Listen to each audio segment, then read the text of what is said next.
Gentlemen, good morning to all of you. You can all be seated. The jury is absent from the courtroom waiting for us outside, but before they come in, Mr. Garner, you wanted to raise some things on the record. Yes, Your Honor. I would like to revisit a couple of the motions in limine issues that I believe need to be revisited after the defendant's testimony yesterday. The defendant testified yesterday specifically about an incident where he was aware that Deanna, I don't know his last name, but Ariel's best friend called him, quote, a monster. And the defendant testified that he believed Ariel was minimizing the affair, and that he was essentially spreading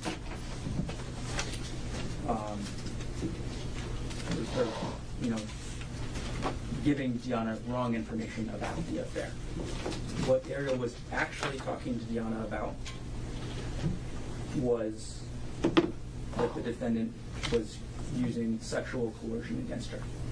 The defendant was demanding that Ariel have sex with him whenever he demanded.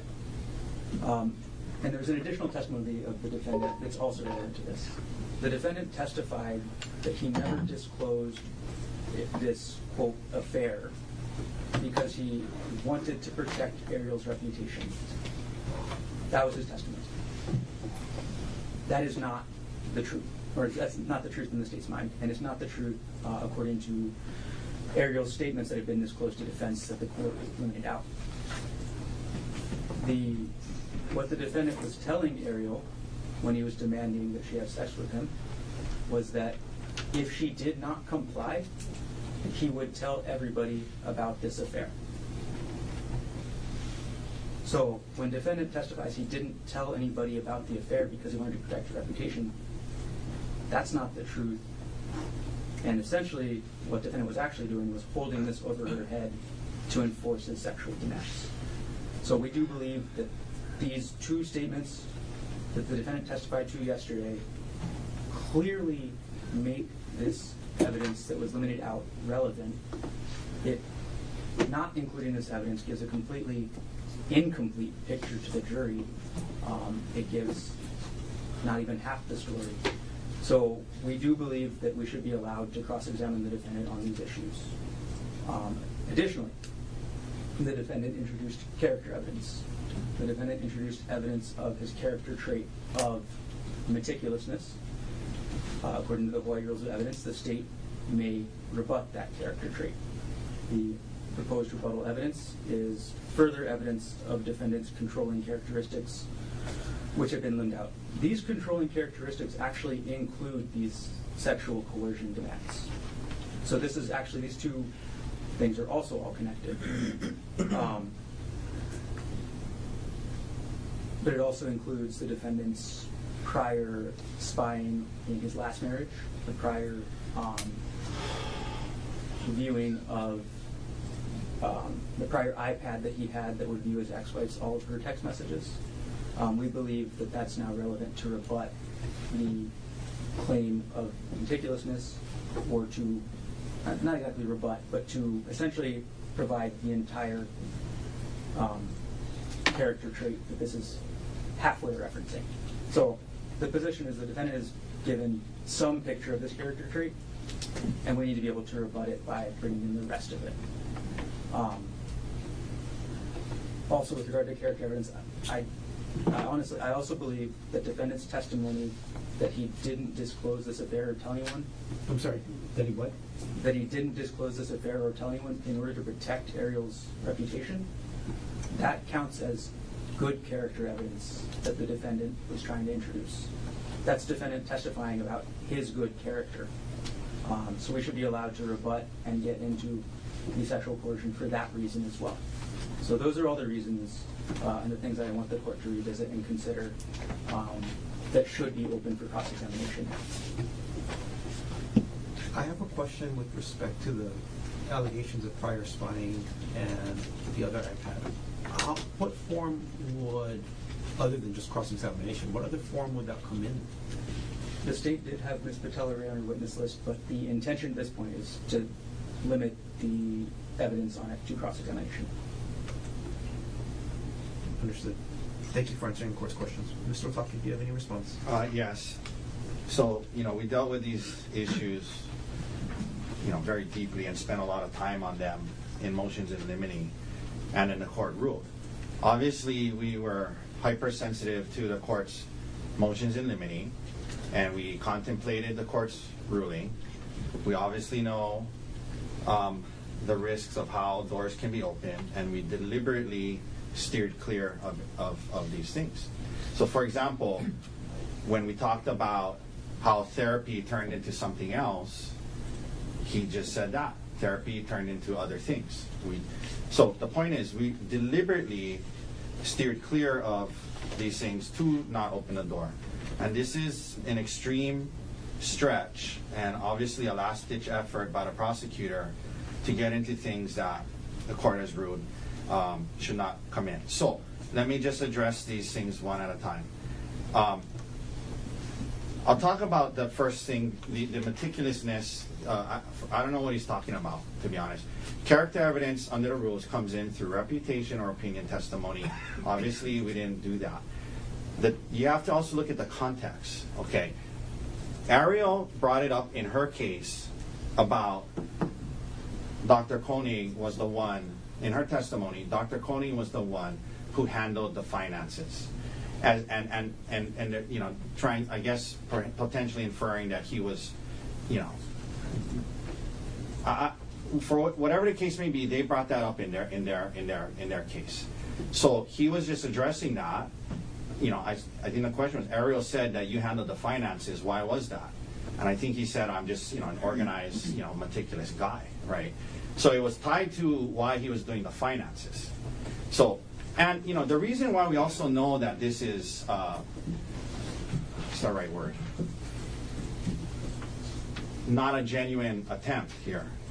If you really think about it, the character of meticulous is something that helps them. That he's maybe a meticulous planner of a murder or whatever, right? It doesn't help us to show he's meticulous, right? So that's how you know this is a false attempt here, because how does it hurt their case that he's meticulous, right? It doesn't. It helps their case. But he wants to use it to get into these things that the court has already ruled out. So, just because he said he was meticulous doesn't then open the door to his, to character evidence to rebut that, number one. So that's that. The part about when he was talking about what Gianna said or thought, it was in context to, again, something they introduced in their case, which is the audio recording. So he has a right to explain why he got the audio recording. And that's what he explained was in his head. He wasn't saying, he doesn't know what Ariel was talking to Gianna about.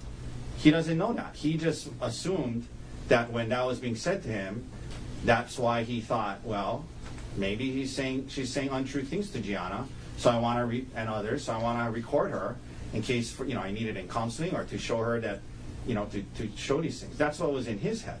The issue isn't what she was really saying to Gianna. The issue is what was in his head as to why he got the audio recorder.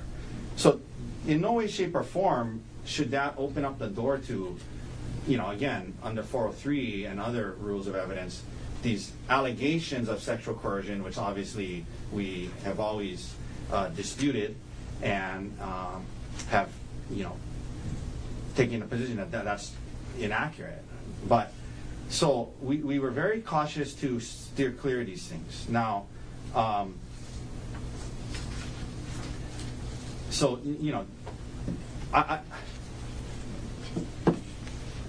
so that's what I say, Your Honor. This is very dangerous territory. We were very cautious to not open the door to these things, and he was talking about why he did the finances, right? Because he was meticulous and organized. Now that doesn't then open the door to, it wasn't character evidence for the sake of bolstering his character. It's a character that actually helps the state, not us. But we're explaining something that Ariel said, that he's the one who did the finances, and we're also explaining, that's why he did it. So I'm not sure what the court is thinking on this. I'm happy to address any thoughts the court may have, but that's our position. Thank you. Go ahead, Mr. Carney, then I have a couple of questions. Sure. What we didn't address right there with Mr. Tucker's arguments, and I'm sure the court will give him a chance to address this as well, is defendant's claim on the stand when he testified that he didn't tell anybody about this emotional affair because he wanted to protect Ariel's reputation. I want to make sure defense has a chance to I appreciate explain it. that as well. Yeah, I appreciate it. So when he was talking about that was early on, right? When he was saying, we were talking about it in San Luis Obispo, and we were considering having her move out, but we didn't do that to protect her reputation. And when we got back to Maui, I didn't tell anyone for the sake of the kids and everyone else. So that was long before any of these allegations of sexual coercion came up. That was right after the discovery of the affair in San Luis Obispo and right when they got back to Maui. It was that time period in December 1st, December 8th. If you look at the notices they filed, the allegations, which again we refute, of sexual coercion came later in December.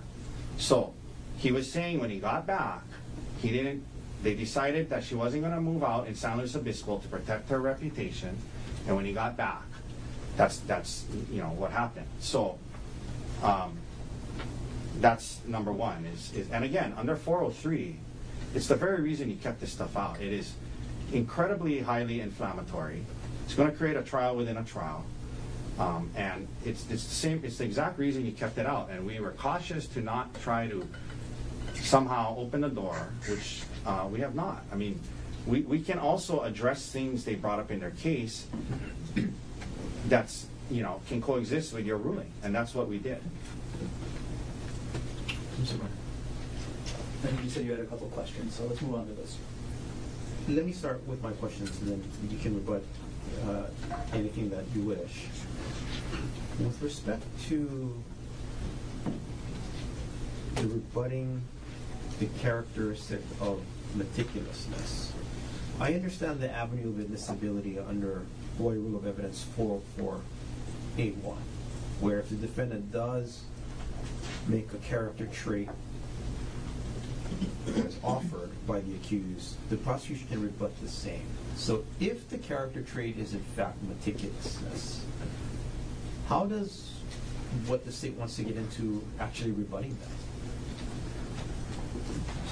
Because you're talking about prior spying, right? It does. Meticulousness is the way that the defense has been trying to characterize what the defendant was doing in the months leading up to the crime proceedings, right? They're trying to say that the defendant is meticulous, and that's why he's looking up all these old tax information. That's why he's looking up his wife's old pay stubs from several years ago. He's looking up all these things. But to rebut that, it's not meticulousness, it's a need for control. So that's where this is coming from with regards to that. Thank you for clarifying. And again, just the only thing I'll say again is that only came up because they asked Ariel who did the finances. And so it was tied to why he did the finances. And it was a brief thing he said, because I'm organized and meticulous, so I kept track of the finances. To now say that opens up the door to somehow getting into all this stuff is just honestly, Your Honor, it should not even remotely get close. The other thing is, and again, Your Honor, I bring this up, right? The rule I think you're talking about, right, is I'm sorry, were you talking about 608? No. 404A1. Okay, 1 second.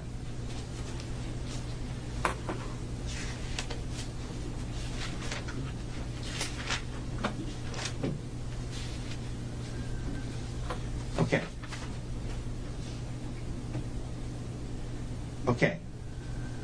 1 second.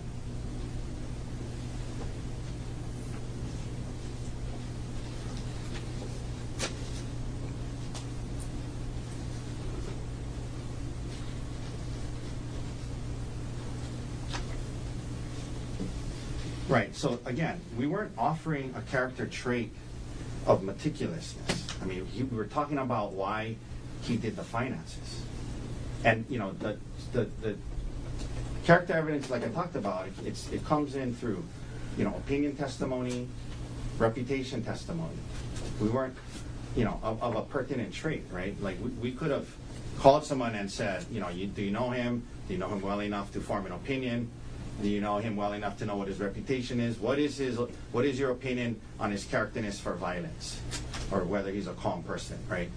We didn't. That's offering a character trait to a pertinent character.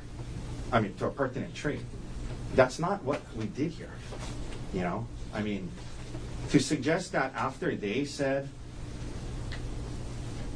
he does the finances, and I asked him why, and he said, "Oh, because I'm just an organized, meticulous guy."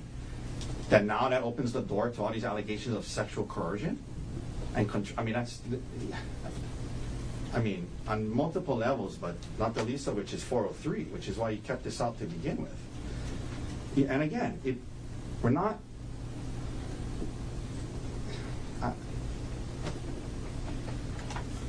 So it should stay out on. I mean, it's incredibly prejudicial to allow in these false, what we believe are false allegations of sexual coercion. Simply because he said, I do the finances because I'm meticulous.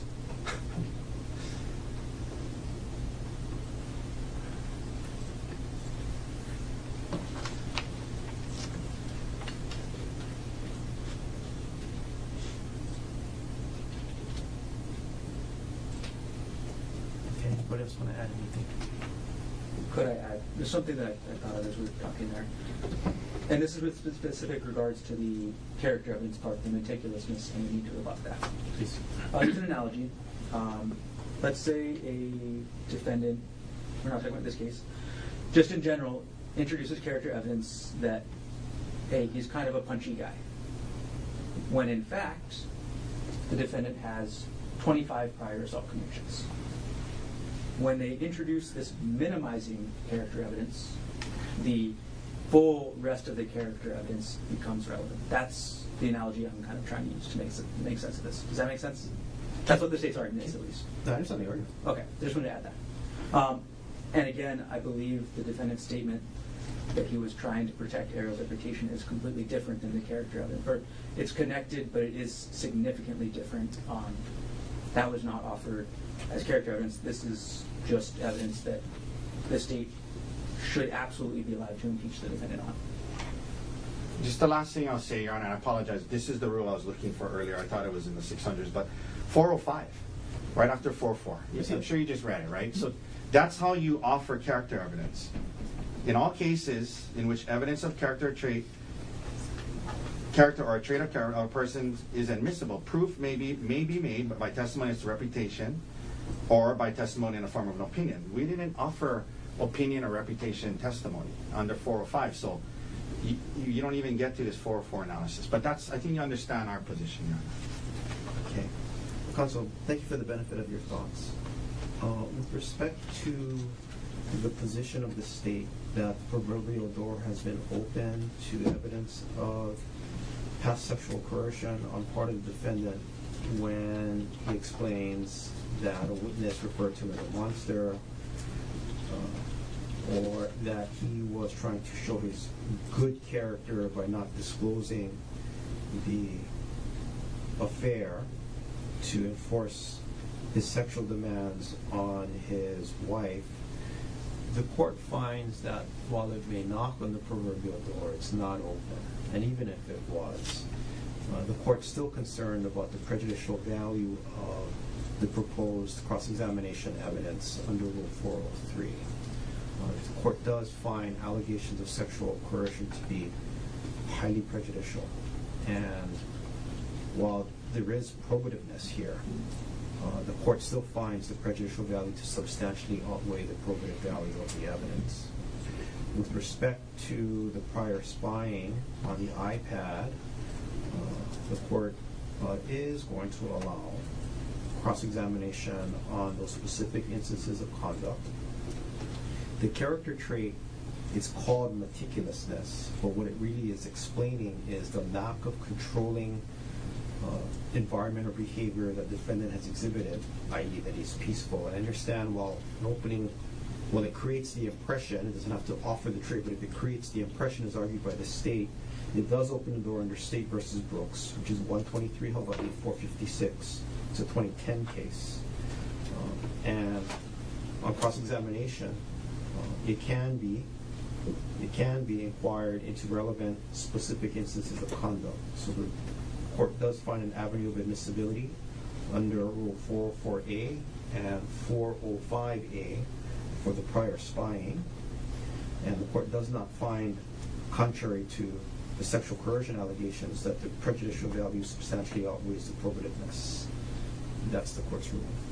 Can I just be clear? Like, Yes. what exactly are they allowed to get into? The prior spying, like what? Like On the prior iPad, is that correct? I believe that is correct. This was in the state's motions in limine, so it's identified there. It was the fact that in his prior marriage, the defendant used an iPad to spy on both his daughter as well as his wife. And it's the similar way that he described he did Ariel's phone in this case. It was actually a little more complex. He basically mirrored the other people's phones onto that iPad so we could live view what they were saying and see their emails and things like that. So that is that type of evidence.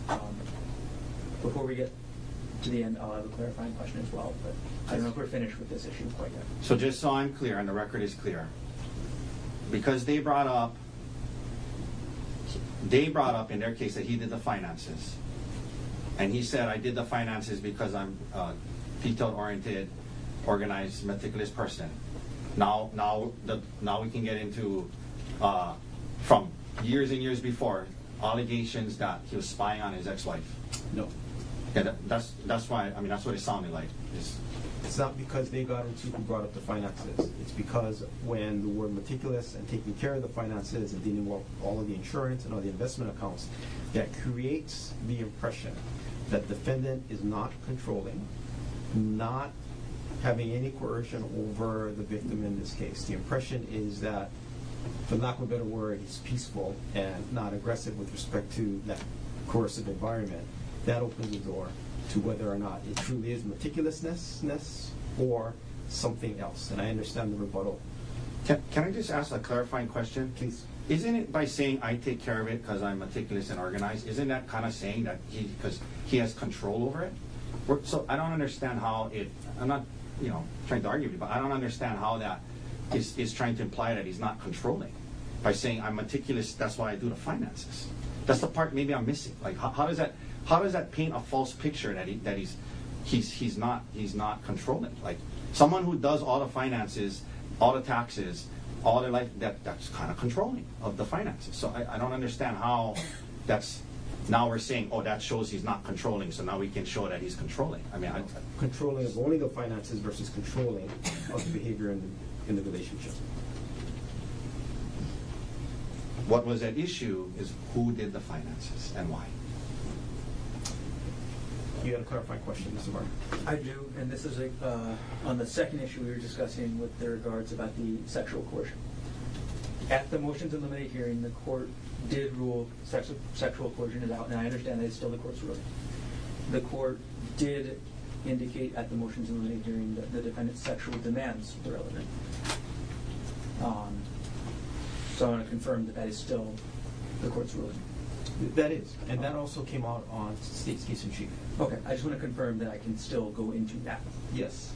Well, and I'm just, again, we're going to be in a position where now what, he answers that and now we open the door to everything else. I mean, we have to be able to answer things they raise without it opening the door. Okay, so, I understand your ruling, but I'm just also, and he wants to ask those questions. He needs to be able to answer it and explain it, and I know what's going to happen. Then he's going to say, "Oh, Judge, it opens the door to all this other stuff again." So, I'm just saying, like, if he's going to ask these questions, and he needs to be able to answer them too, out of fairness. And it's not fair where he cannot answer it, or else if he answers it now, he opens up all these other allegations. So, I understand. I'm just. And to get to the specific part, so we can all be clear, next to make sure whether I do ask the question or not. I can get into the sexual defense, or the defense. With Ms. Ariel Konig? Yes. Yes. The, I guess, question then that would be relevant to the defendant's testimony yesterday was whether he was holding the knowledge of this affair over her head while he made those demands. And I'm asking for clarification here. I'm not asking for any further argument about whether I should get into it. I'm asking for the court's clarification. That was excluded in the motions in limine. I don't know why we're relitigating all the motions in limine at this stage of the trial. I don't think we resolved that. Your Honor, you said anything to do with using allegations of sex as coercion was not coming in. That's exactly what they're now trying to do. No, with the prior partner. No, with Ariel Konig, you said any allegations that he was using sex as coercion as a way to was not coming in. And I agree with that. That's right. That was Thanks for reminding me. So I want to, I'm kind of pre-testing the question right now, but all I was asking was clarification for the court and putting on the record whether that question would be in violation of that term. It would. Okay, thank you for the I'm sorry, clarification. it would be allowed? No, it would be violative. Oh. Violative of the limiting rule. Thank you. Thank you. That's all I was looking for is the clarification. Because that's the coercion issue, right? Okay, understood. Anything else we should take up? Not at the, I want to raise the issue. I don't think it's going to be an issue on cross. It might be in closing about tailoring. 100%. I was going to raise that issue too. Okay. Do you want to talk That there should not be tailoring questions or argument. But there shouldn't be questions and arguments. That's tailoring. Correct. Isn't that the current case law? Absolutely. The current case law is that general tailoring is not allowed. Tailoring about the defendant's presence at the trial is not allowed. Tailoring about the defendant's access to discovery is not allowed. But the defendant in this case used a very, very specific set of words when he testified yesterday. And I think the three of us all know what those words were. I have no idea what you're talking about. It was the defendant testifying that he was under extreme mental or emotional distress. Okay, Are you asking if you can get into that issue of cross-examination? I would like to ask where have you heard those words? I think you can ask them. Anything else? Nothing else. Okay. You said, I'm sorry, he can or he cannot ask? He can. Cannot. Can. C-A-N. Can. He can ask where he heard the words Sure. severe emotional distress? Yes. Anything Okay. else before the jury comes in? Nothing else. All right. If the jury's ready, you guys can come. Take it. Actually, I need a second given the court's new ruling. So I Take can your time. speak to my client. Okay, then we'll recess and we'll go off record. Oh, Your Honor, can we step up? Please.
Calling case number 16, State of Hawaii versus Gerhardt Konig, 1 CPC-25-373 for further jury trial. Appearances, please.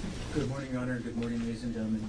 Deputy Prosecuting Attorney Joel Garner for the state. Also present is Deputy Prosecuting Attorney Franklin Don Vaccaro, Jr. Good morning again, Mr. Garner. Good morning again, Mr. Vaccaro. Morning, Judge. Good morning, Your Honor. Good morning, ladies and gentlemen. Thomas Otake, Samantha Dirks, on behalf of Gerhardt Konig, who is present. Good morning again, Mr. Otake. Good morning again, Mr. Dirk. Dr. Konig, good morning again. Morning, Your Honor. All you can be seated. Ladies and gentlemen of the jury, good morning to all of you. Welcome back to courtroom 15. I apologize for the delay. The morning calendar got a little bit away from me, so I appreciate your patience. We'll continue on with the presentation of evidence. Dr. Konig, if I can have you come back up to the stand and resume your place on the stand.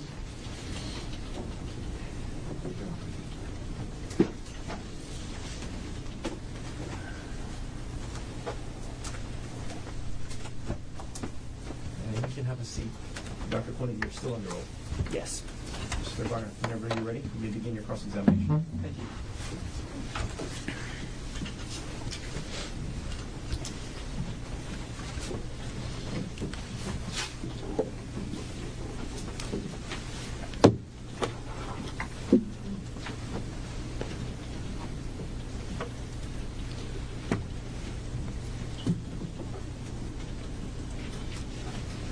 Good morning. Good morning.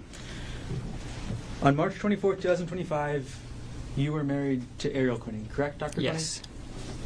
You and Ariel got married in 2018, is that right? Yes. You dated for 1 or 2 years before getting married, correct? Yes.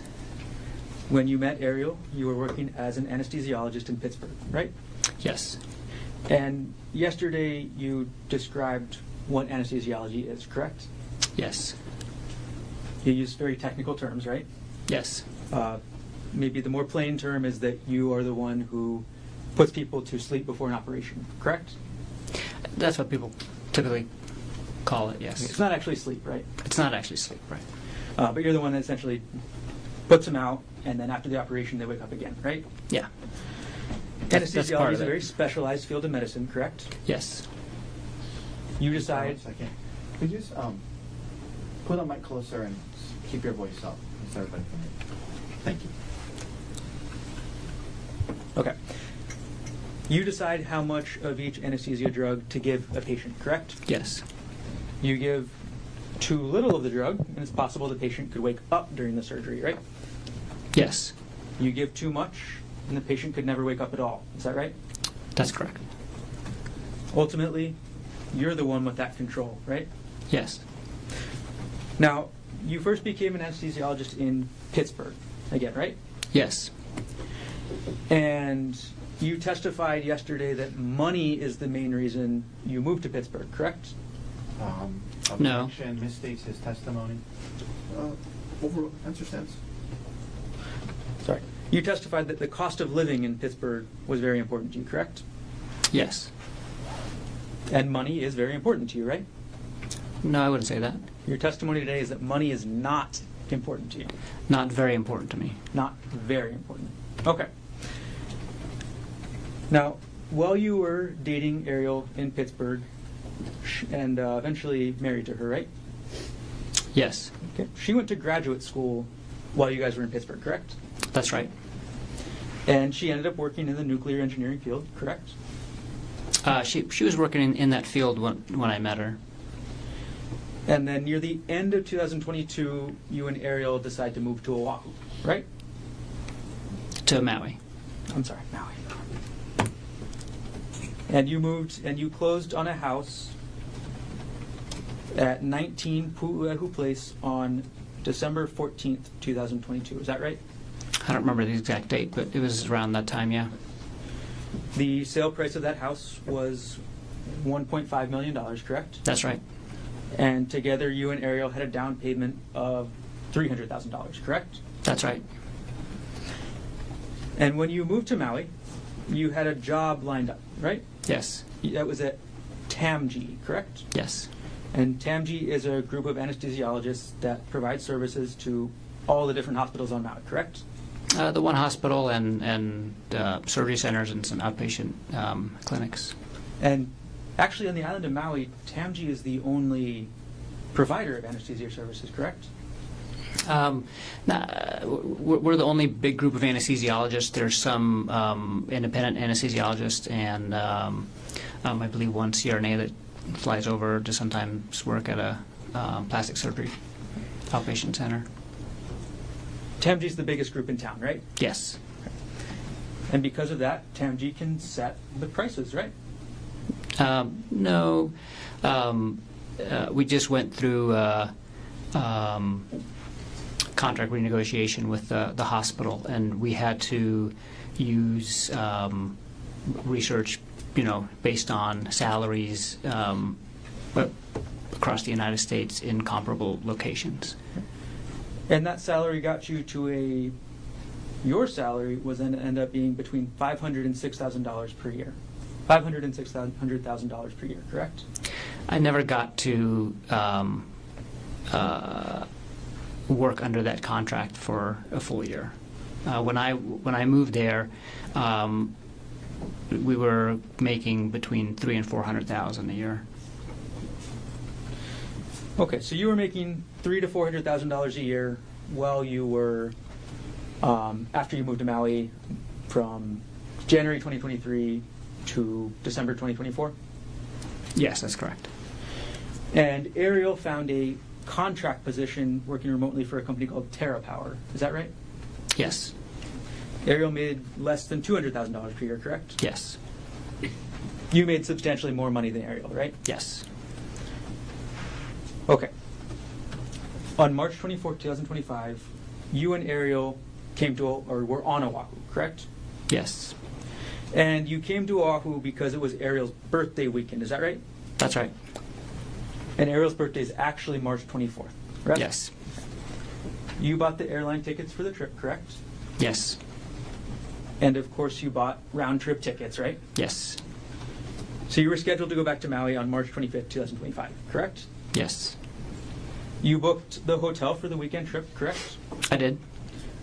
You sent spa information to Ariel before the trip, right? Yes. And then you booked the spa, correct? Yes. You did not send Ariel electronically any information about the Palipuka hike, isn't that correct? I don't think I did. We're going to go back in time a little bit, Dr. Konig. So yesterday you testified that you started to become suspicious of Ariel in October 2024. Is that right? Yeah, that's right. Some red flag behavior in like late September probably, but it was probably mostly in October when I got really suspicious. Well, you testified yesterday that you only became suspicious in October after you heard a phone call. Isn't that right? Specifically about Jeff Miller. But I was suspicious about her phone behavior prior to that Kauai trip in October. And once you became suspicious, you went into what you called detective mode. Is that right? Eventually. Detective mode for you started with logging into Ariel's WhatsApp account, correct? No. Detective mode started with me asking her why she's on her phone all the time. And you logged into Ariel's WhatsApp account, correct? Eventually. And you would watch the messages every day, right? I watched them for 48 hours. You watched these messages as they were being sent, correct? Some of them if I was at the computer when they arrived.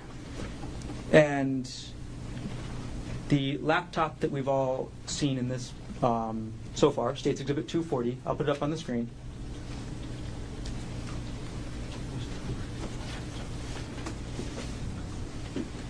Is in evidence. Yes.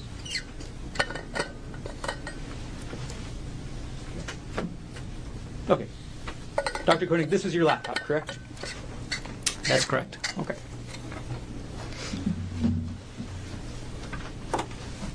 So you logged into Ariel's WhatsApp from this laptop, correct? Yes. And you saw the messages between Jeff Miller and your wife, correct? I did. You downloaded those messages, correct? Yes.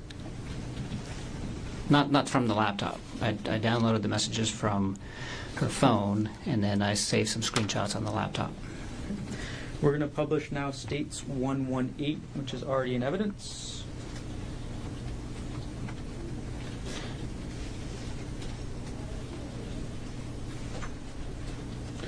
Okay, we have States 118 on the screen, Doctor. This is an email you sent to Bryant Bunting, correct? Yes. Okay, and the first attachment to this email is called screen time and deleted messages, correct? Yes. I'm going to go to page 2. This is the first page of that Word document, right? Yes. This is the Word document you created while in detective mode, right? Yes.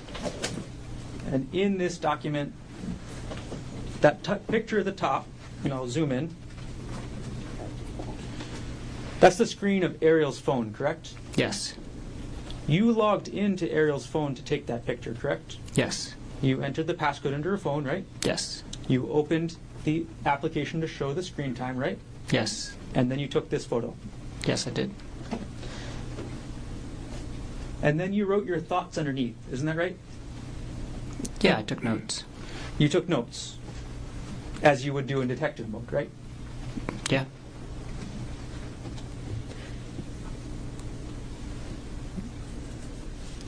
Your first notes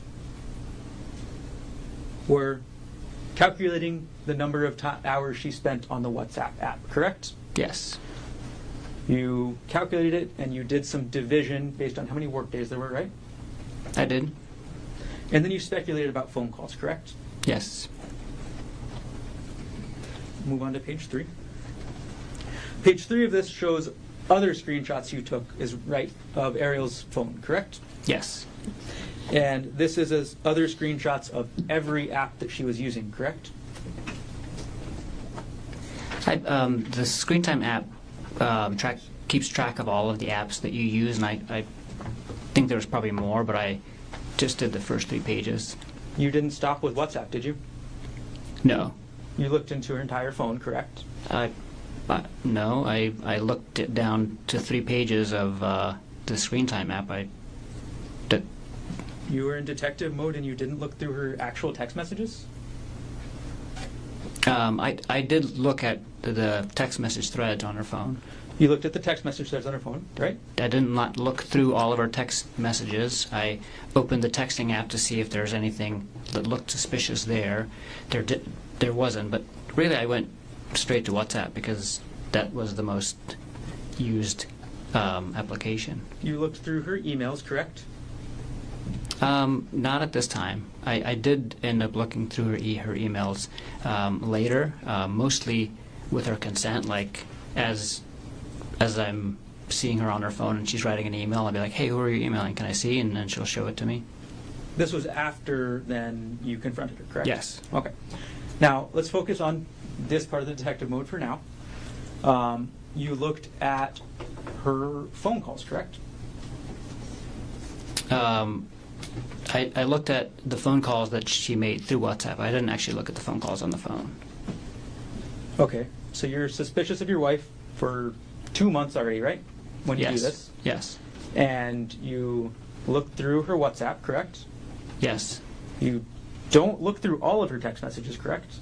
Correct. And you don't look at her phone calls, right? Right.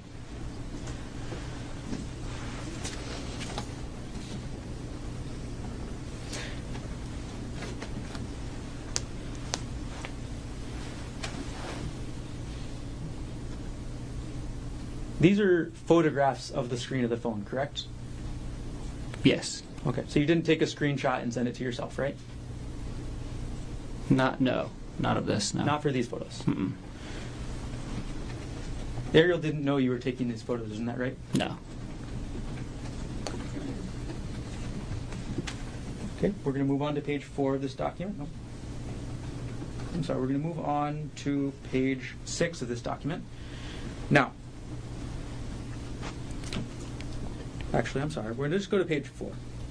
At the top of this document, this is still the Word document that we were talking about, right? Yes. Okay, it is called, again, Screen Time and Deleted Messages, right? Yes. So most of the page we're looking at is what you copied and pasted or downloaded from WhatsApp, correct? Yes. But the very top of this page says deleted messages from Sunday 12/1, parentheses, all deleted, right? Yes. You wrote that part. I wrote correct? that part. Yep. Okay.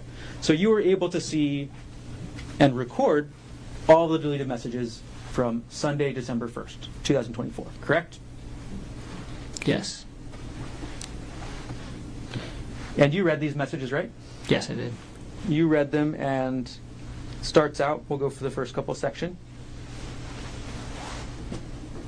Mr. Miller says, good morning, right? Yes.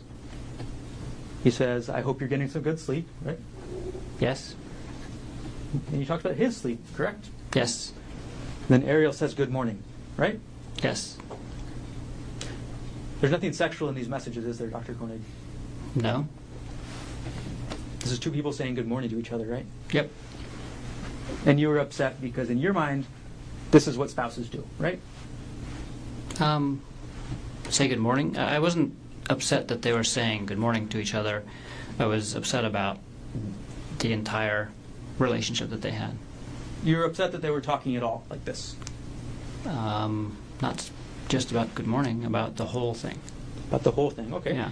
You talked about that they were sending each other links for music, right? I did talk about that. And those links are actually contained later on in this document, correct? They were in earlier conversations. Can't remember where they are in the document. We've moved on now to page 5 of States 118. Actually, we'll just keep moving forward. Okay, so we're on page 6 now, and you included a screenshot of the WhatsApp now, correct? Yes. And part of the screenshot, we'll zoom in, is your note at the very top says these are deleted messages from Tuesday 12/3. Correct? Yes. Okay, so far at this point in detective mode, you've looked at messages from 12/1, correct? Yes. You've also looked at messages from 12/2, correct? Yes. And now you're on to December 3rd, right? That's right. Okay. And December 3rd is the day that Ariel is going to San Luis Obispo, correct? Yeah, she was actually not arriving until the next day, but she was leaving Maui on that day. And then she had a layover in Arizona, correct? That's correct. And in this photo we're looking at here, Ariel is texting Jeff Miller about being on the plane and getting ready to go to sleep, correct? Yeah, that's one of the messages that's on there. So this is just the messages that were not deleted by the end of the day that day. So there's a lot more messages that happened during the day, but she had deleted them in different parts of the day. But yeah, the last message on this page says, I hope packing went well. I'm on the plane and ready to sleep. All right. And then your notes about what you think about these messages continue onto the next page, correct? Not really what I think about it. So I was keeping notes of when I took the screenshots and what I was seeing at the time, because the way the screenshots work on the computer is that I have to basically copy and paste the screenshot, and that takes some time. So sometimes in between me copying the page and pasting it into the Word document or somewhere else and saving it and going back, she had already deleted other messages. And so I would just take notes and say, like, this message was sent before I could screenshot it, or and then sometimes she would delete some of the messages, and then later she would go back and delete more, and so it created a very confusing bunch of screenshots that I had. And so I took notes to kind of help myself piece it back together at a later time, and if that makes sense. Yeah. Not really my thoughts about what I was thinking about the screenshots at the time. Do you understand? I was just taking notes of like the order in which that they came in, and so I could make sense of the screenshots later. And naturally you were upset as you did this, right? I had a lot of different feelings at the time, suspicious and sad, and not happy. Suspicious, sad, not happy, upset? Yeah, that's probably fair to say. Okay. All right, we're going to take this exhibit down. And again, this exhibit you actually emailed to a Mr. Bunting, correct? Yes. And Mr. Bunting was at the time your best friend, right? Yes. And One of my best friends, yeah. Mr. Bunting was married to a woman named Gianna, correct? Gianna. It's spelled with a D, but she's Brazilian. Okay. So he was married to a woman pronounced Gianna, correct? That's correct. And Gianna was Ariel's best friend, right? One of her best friends, yeah.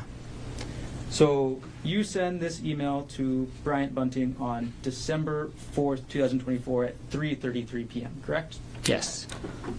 And that's before you leave for this trip, correct? Yes. And this is a trip that's going to include you, Ariel, Bryant, and Gianna, correct? Yes.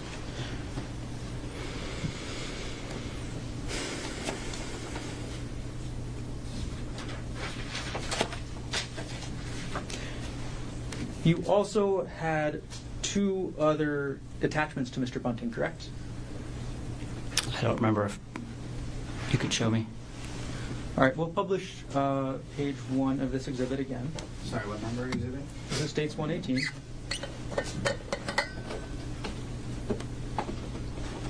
Okay, and we'll zoom in on the middle of the page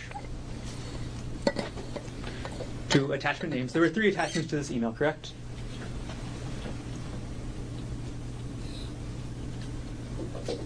Yes.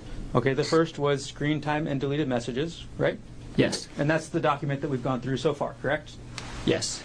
The second document is some saved chats with pictures, correct? Yes. And you reviewed those chats, right? Yes. And you reviewed the pictures, correct? Yes. Nothing sexual in those chats, right? No. Nothing sexual in those pictures, correct? No. And the last file is chat.txt, is that right? Yes. And this is what you actually download from WhatsApp, correct? Yes. Okay, so when you download a chat from WhatsApp, you get a file with a txt, right? That's correct.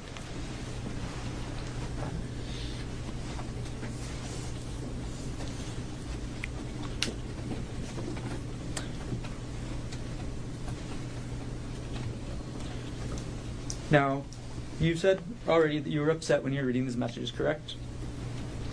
Yes. You were upset that she was talking about her personal life with another person, correct? Yes. You're upset that she was talking about her kids, right? Yes. You're upset that she was talking about the kids putting stuff up on the Christmas tree, right? Yeah. I mean, in the context of the whole conversation, yeah, I was upset about that.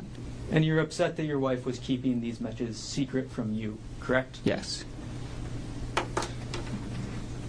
So before you confronted Ariel, you emailed these documents to your friend Brian, correct? That's right.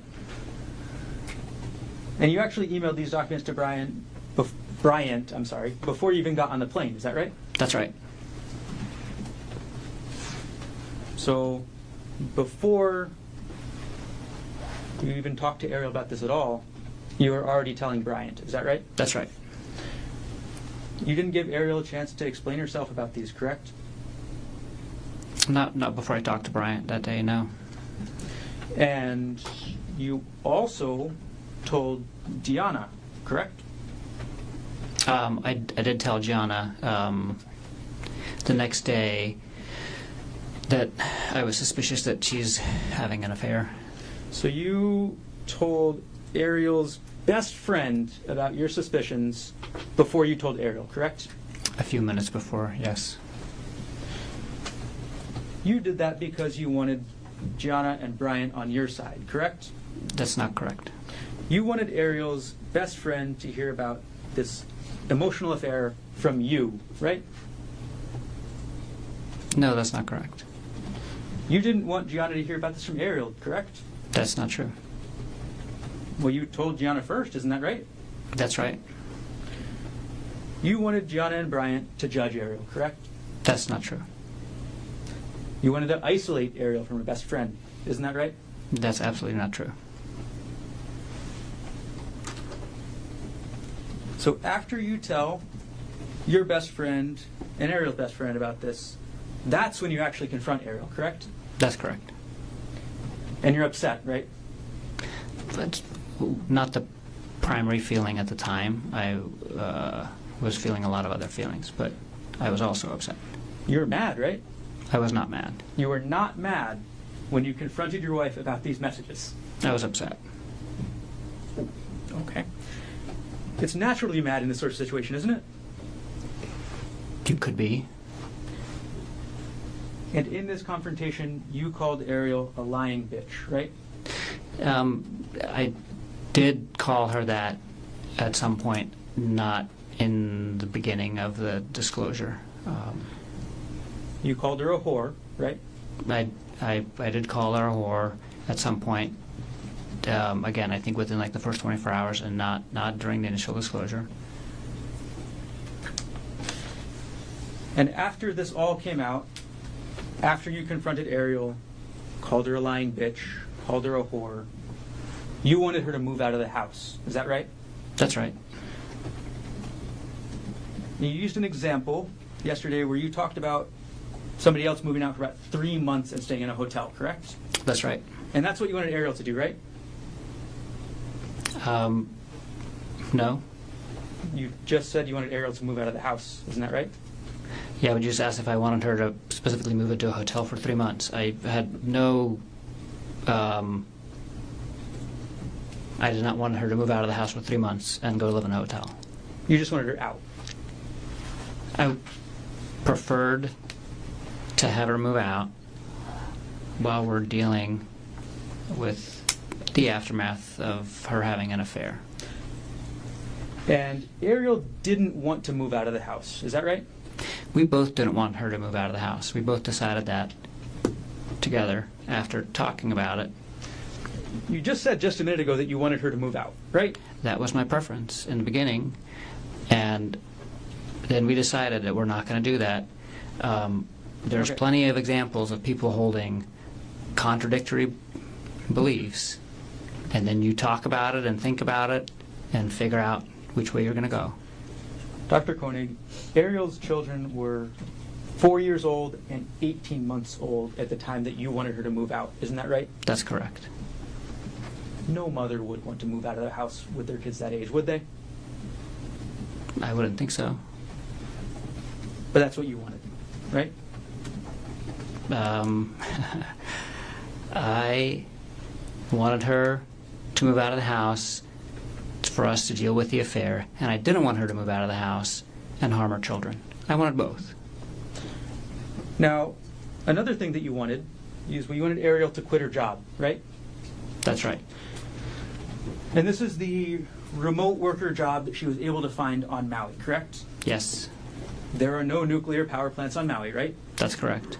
So if Ariel wanted to stay in her career and advance her career, she had to work remotely, right? That's correct. If you were to stay on Maui, right? Yes. And once Ariel quit her job, as was your plan, she would have been 100% dependent on you and your salary, correct?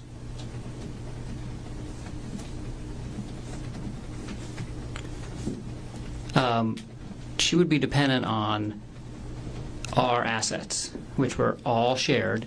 We had a shared savings account. We had a home that was shared. We had vehicles that were shared. We had food in the house that's shared. I mean, we had a lot of things in the house, and they were all shared. We would lose her income as a family for a short period of time. She has a very good resume. She would be able to get a job, probably within a few months. But if it took a few months, we were prepared for that. When Ariel quit her job, as was your plan, you would be the only breadwinner, correct? I would have the only one with a paycheck coming in while she didn't have a job. That is correct. She would be dependent on you and your goodwill to keep a roof over her kids' heads, right? No. She would be dependent on you and your paycheck to keep her kids fed, right? No. You wanted Ariel to give up her career, correct? No. You wanted to make sure Ariel never had contact with Jeffrey Miller again, right? That was my strong preference, for her to not have contact with Mr. Miller ever again. And in order to do that, you wanted access to Ariel's phone at all times. Is that That is right? absolutely not correct. You actually had Ariel's phone in December 2024, isn't that right? I wouldn't say that. Like, her phone, it's at many points in time, I had her phone in my hand. I would not characterize it the way you just did. And you monitored her communications in December 2024 after you confronted her, isn't that right? I, on several occasions, asked to see who she was communicating with, and she would show me. And the only time that I monitored her communications was for 48 hours when I was watching the WhatsApp messages, and most of those I was watching on my computer, not on her phone. So today you're saying you were only monitoring her communications a little bit, right? I don't know what you mean by a little bit. I just described to you how I was monitoring her communications. Yesterday you testified about what you thought Ariel needed to do, isn't that right? That's correct. You testified that she needed to, quote, proactively give up privacy, correct? Yes, And you also said that she needed to be okay with giving up her privacy. Is that right? that's right. That's what you wanted, right? That's what I wanted. She didn't end up doing that, did she? No. And that upset you, right? Although she did do it. She did do it initially. She did it in San Luis Obispo, and she did it for a very short period of time in Maui, and then sporadically again in December. And honestly, she changed her behavior. So in January, February, March, she was not, like, I didn't feel like she was hiding her phone from me anymore. I didn't feel, and I knew her passcode hadn't changed. So she was doing a lot of those things. You knew her passcode hadn't changed, right? You just said that. That's right. The only way to know that is by testing it, right? No, you could also see them put in their passcode. And when somebody's sitting next to you and they're not hiding their phone, you can easily see who they're writing, what they're saying. You can easily see their passcode. And if somebody's not worried about sharing the passcode with the person sitting next to them, you're basically showing it to them, and that's what was going on. So you watched what Ariel was doing on her phone in person, right? Yes.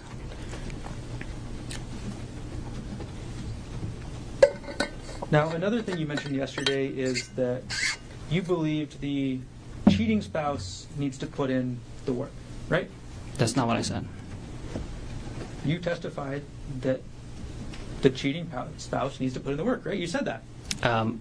I wouldn't characterize it like that. I would not say the work. The way you're making it sound is like there's only one work to be done. The work that needs to be done to heal a relationship after any kind of issue like this involves both parties.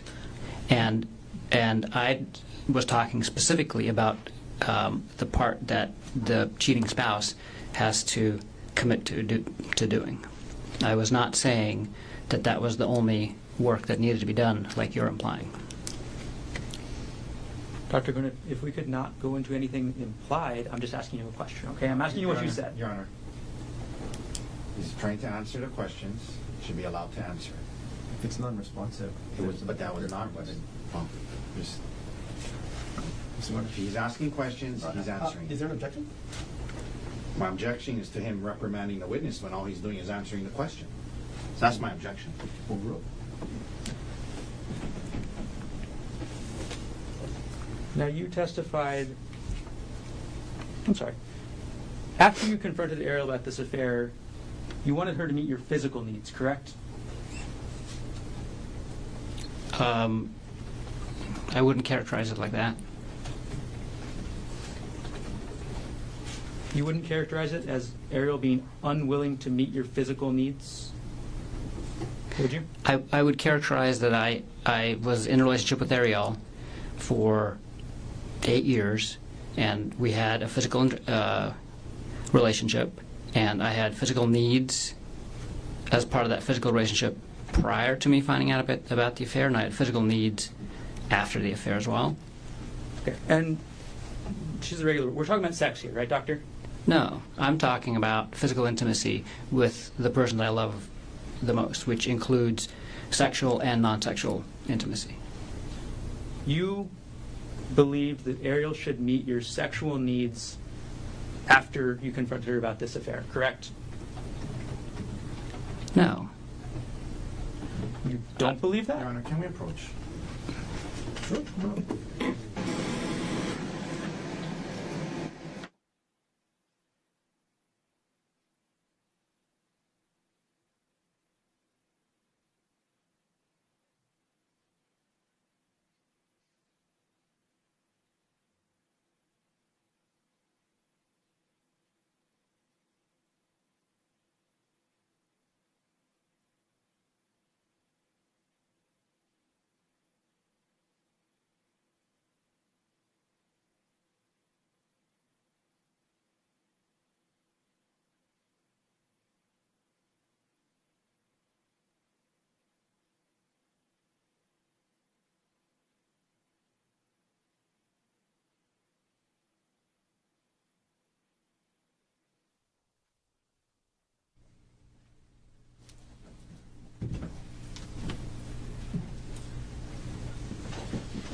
Dr. Konig, after you confronted Ariel, you needed her to meet your sexual needs, correct?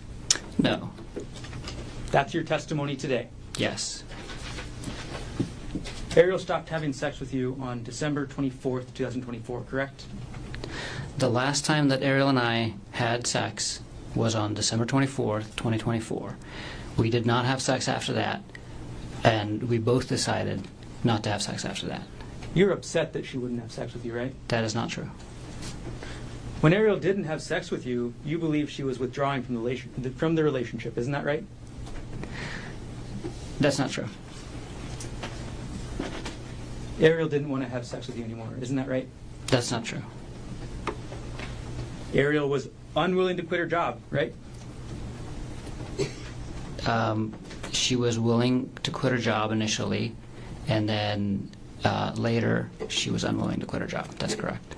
Ariel was unwilling to give up her privacy to you forever, correct?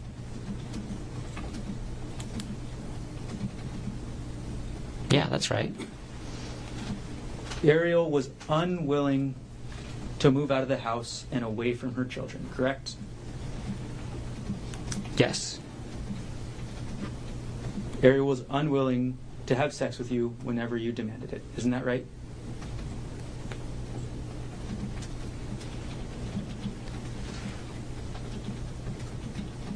Can you ask the question again? Ariel was unwilling to have sex with you whenever you demanded it. Isn't that right?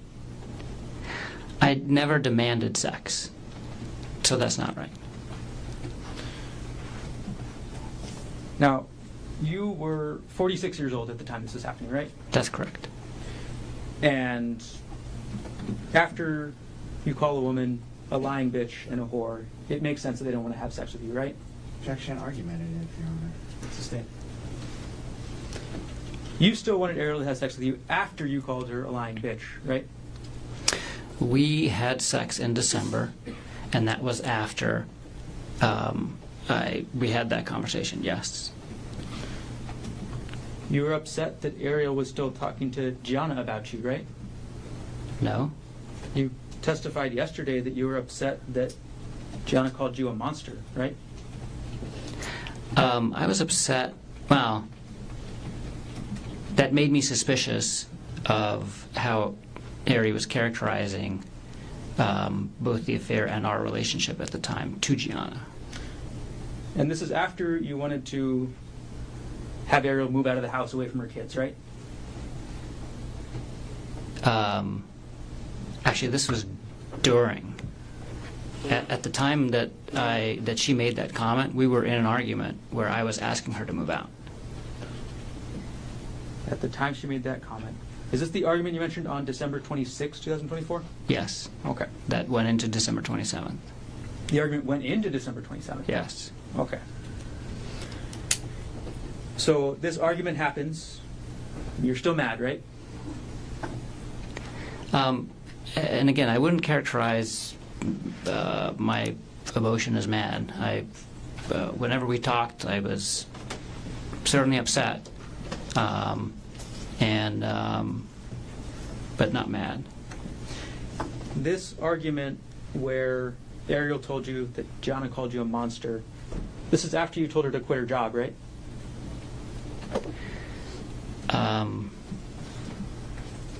I asked her to quit her job. I didn't tell her to quit her job. I asked her to quit her job as part of us healing from the affair at the beginning of December. I actually didn't ask her to quit her job at any point in time after that. I had asked her to give me updates on how the job search is going, but only in like probably the first couple weeks of December, and then we never talked about it again. Like, it was obvious that she wasn't looking for a job anymore, and at that point in time we were discussing other things in the relationship. So the last time I had asked her to quit her job to help us heal from the affair was in the beginning of December. So your testimony today is you just let this go? You just let this go about her job? She had mistakes. No, I did not let it go. I put a pin in it, basically. I put that issue on hold while we were dealing with other things in the relationship. Let me go back in time a little bit, Dr. Konig, back to early December. You looked up somebody called Andrea Miller on LinkedIn, is that right? That's right. LinkedIn is a social media site used for professional networking, is that correct? That's correct. And you need a specific type of account or access to a type of account to find out the email for another person, correct? I think I don't use LinkedIn very often, so I'm not sure whose email addresses you have access to and whose you don't, without certain features of the program. Well, on December 5th, 2024, you actually purchased what's called a Sales Navigator Core account on LinkedIn, is that right? Yes, I signed up for a free trial of that feature of the LinkedIn account, specifically to get access to Andrea Miller's email account or email address. So you signed up to find Andrea Miller's email address, Yes, right? I did. And you found her email address, correct? Yes, And on December 6, 2024, at 8:24 a.m. Hawaii time, you sent an email to Andrea Miller, correct? I don't remember the exact date or time, but that sounds right. And yes, I did email her. Okay, we'll put States Exhibit 108 already in evidence up onto the screen. This is the email you sent to Andrea Miller, correct? That's correct. You sent it on December 6, 2024 at 8:24 a.m. Is that right? That's right. And the address too is the email address that you found from Andrea Miller from LinkedIn, correct? Yes. That's her work email address, right? I don't know. Kyndryl is a financial services company, correct? I don't know. And in that email, you testified yesterday that the purpose of this email was simply to let Miss Miller know what's happening. Is that right? That's correct. And at the start of this email, that's what you do, right? You tell her about what you think about Jeff and Ariel, and you call it an inappropriate relationship, right? Yes, that's how I describe it. You didn't call it an affair, right? I did not. You didn't call it an emotional affair, right? I did not. You just called it inappropriate relationship. That's right. And then you provided her your phone number, is that right? Yes. You provided her your email, correct? Yes. And those are your contact information, so you're free to provide those things, right? Yes. And then you provided her with Ariel's phone number and email, correct? That's correct. You provided her with Ariel's cell number, is that right? That's right. And Ariel's personal email, correct? Yes. You provided that because you wanted Andrea Miller to contact Ariel, didn't you? I just wanted her to have the option of contacting all of us and talking to all of us and getting all of the information from as many people as possible so she could make a decision about what she wanted to do with this information with her family. The only purpose for including Ariel's contact information is so that she can contact Ariel. Isn't that right? That's right. And you wanted Andrea Miller to contact Ariel to yell at her, right? That's not true. You wanted Andrea Miller to contact Ariel to humiliate and punish Ariel. Isn't that right? That is absolutely not true. You offered Andrea Miller the text messages, correct? I did. All right. I don't know if I did or not. I don't think I offered it to her. I just said You said, I can share with you what I have if you would like. Yes. Right? Yes, I did. You also sent Ms. Miller a contact request through LinkedIn directly, correct? That's correct. Andrea Miller never replied to your emails, isn't that right? That's right. Andrea Miller never replied to you on LinkedIn, isn't that right? That's right.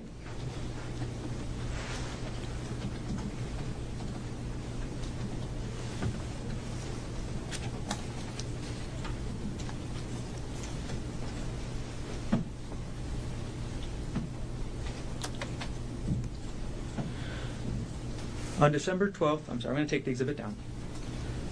On December 12th, 2024, you ordered the first of a several series of audiobooks about affairs, correct? I don't remember the exact date, but that sounds right. The first book you ordered was called The State of Affairs, is that right? That's right. And as it states in the title, it's a book about having affairs, correct? Yes. Okay. 2 days later, on December 14th, 2024, at 10:45 p.m., you opened a PDF file on your computer from your prior divorce proceedings. Is that right? I have no recollection of that. We're going to publish dates 113, already in evidence. Now, you, on December 14th, 2024, opened up a PDF file called Bank of America Amex E-Statement 2015-12-24.pdf, right? I have no recollection of this. You have no recollection. All right, well, let's zoom in on the photo.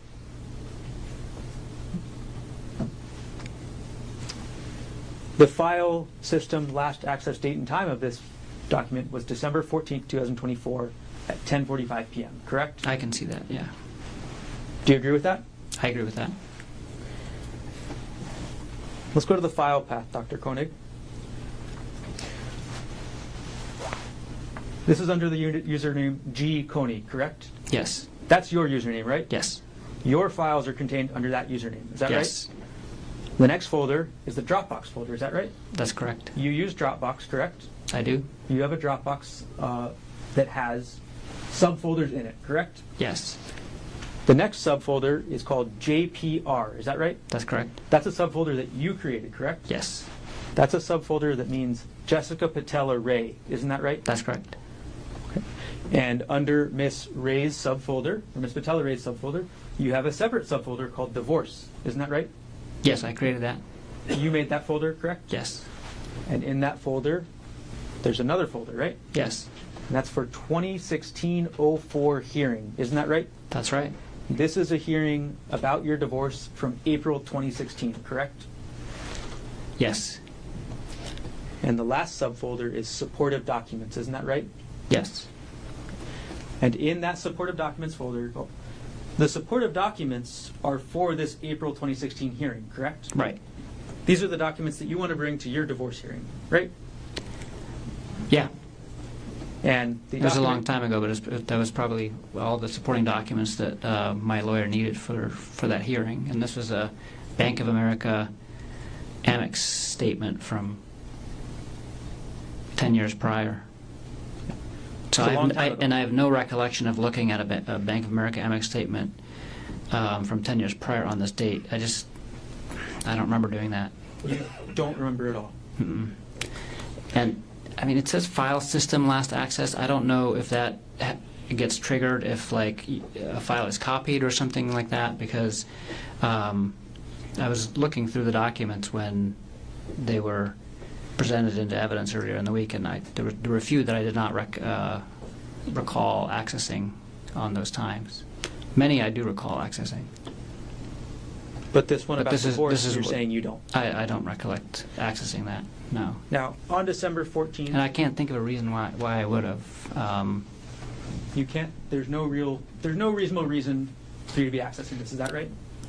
There's no I can't think of a reason why I was looking at a Amex statement from 10 years prior on December 14th, 2024. This is a document that you needed to prepare for your prior divorce, correct? Correct. This is in the middle of December 2024, correct?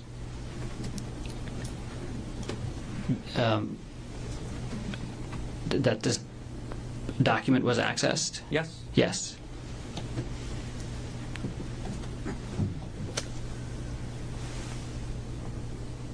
Now, the very next day, we'll take this one down, and we're going to go chronologically. The very next day, on December 15th, 2024, at 8:17 a.m., you viewed a January 2022 pay stub for your wife, Ariel Konig. Is that correct? I don't recall that, but I that sounds more plausible that I had done that. But I don't specifically recall that date and looking at that document. Okay, we'll publish dates 125. This is the metadata, correct? Oh, I'm sorry. This is not page 1.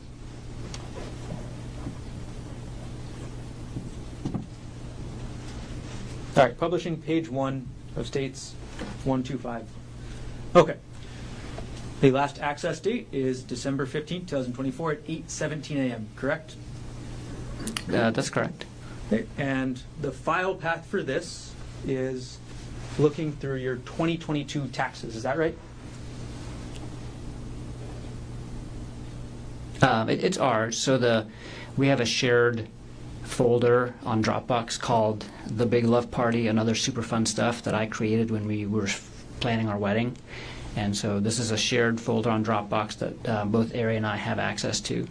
And this is in the taxes folder within the shared, because I put all of our shared financial information in the shared drive that she has access to, and she put things that she wanted to share with me in it as well.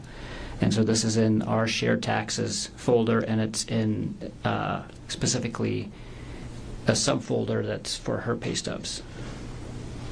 And so you wanted to look up Ariel's pay stub from January 2022, and you wanted to look that up on December 15th, 2024. Yeah, that seems more. The only information more contained in this plausible. document is about Ariel's pay from 1 month. Is that right? That's correct. Okay, it's simply just a pay stub telling you how much she got paid, right? Yes. Okay. Do you want me to go to the pay stub so you can see? No. We'll take the exhibit down.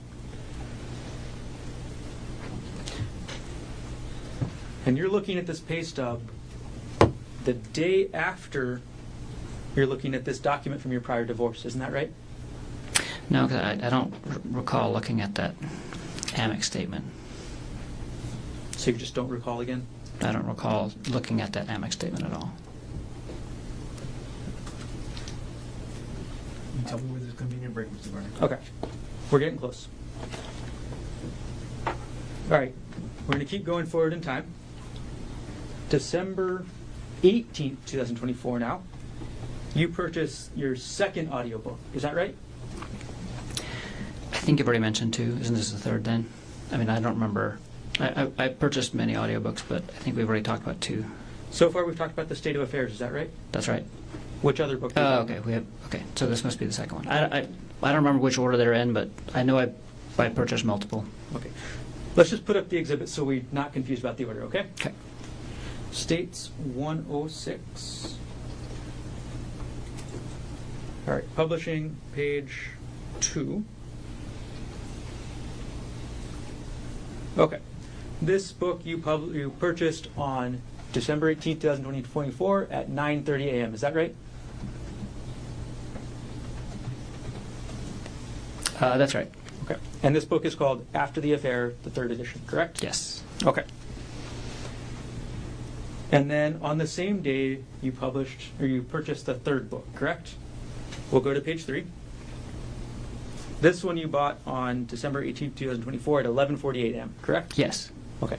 And this is the one you mentioned in your testimony yesterday, How to Help Your Spouse Heal from Your Affair, correct? That's correct. There was 2 books with the same title, actually, that we both listened to. Got it. So there's actually a second book with the exact same title, right? That's correct. Okay, and that book's on page 4 of this exhibit, correct? That's it. Yep. Okay, and you purchased these on the same day, although you purchased the second one later in the afternoon at around 2 p.m., correct? Yes, that's what it looks like. Yep. Okay. 2 books with exactly the same name, right? Yes. That could get confusing if you want to talk about them, right? Yes. We'll take the exhibit down.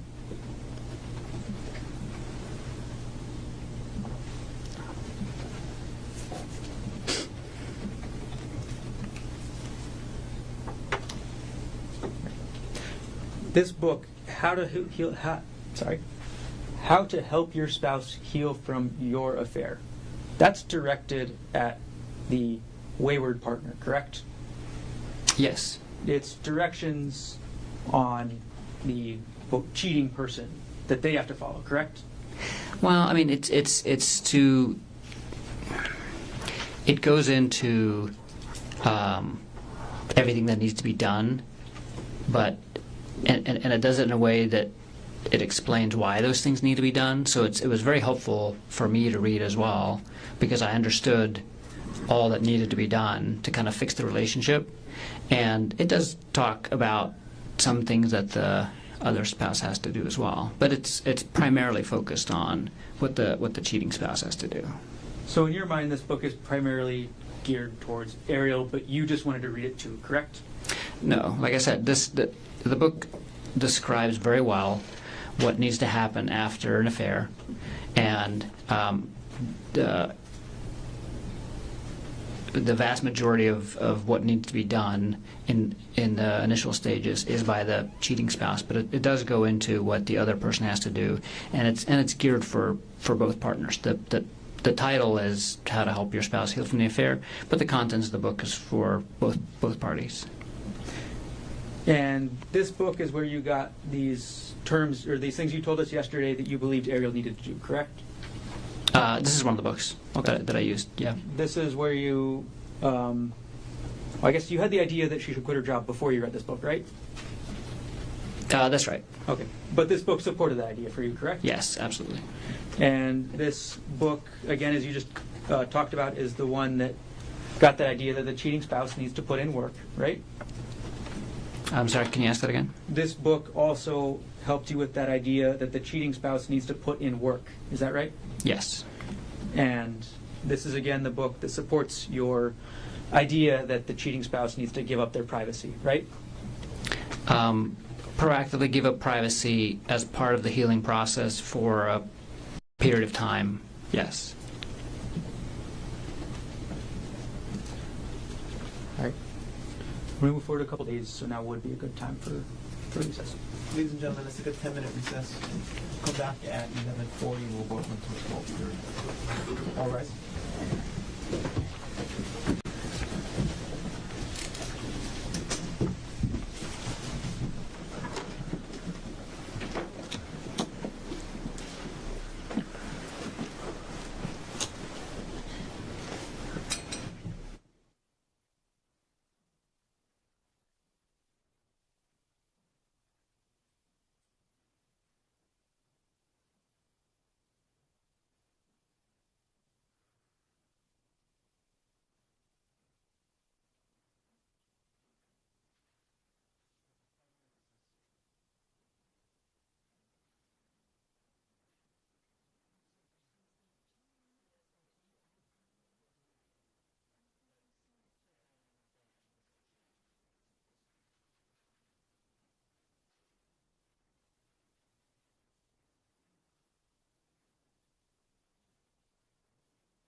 State Property Person, Konig, 1CPC-25-673.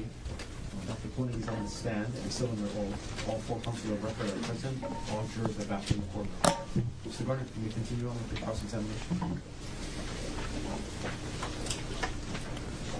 All right, Dr. Konig, the last question I asked you was about December 18th. Now I'm going to move forward a couple days to December 21st. Okay? Okay. On December 21st, I'm going to publish December 21st, 2024 at 2:49 p.m. You opened a PDF file on your computer that was a November 2022 retirement account statement for Ariel. Is that right? I don't recall doing that specifically, but that sounds like something I would do, yes. That sounds like something you would do is what you just said? Yes.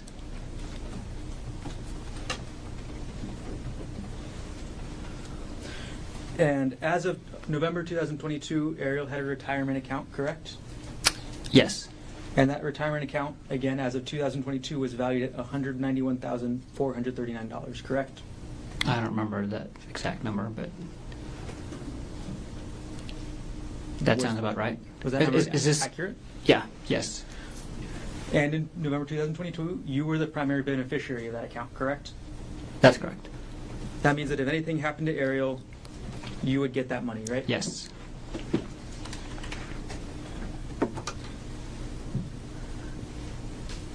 Okay. I'm going to publish States Exhibit 125, page 7, or page 3. This is the metadata for the account that you accessed on, or for the document you accessed on December 21st, 2024. Is that correct? Yes. All right, and this is the Westinghouse November 2022 statement, correct? Yes. And this is the first page of the statement, correct? Yes. Okay. And in the top right, it says total value of the account, $191,439, correct? That's correct. Okay, take that down.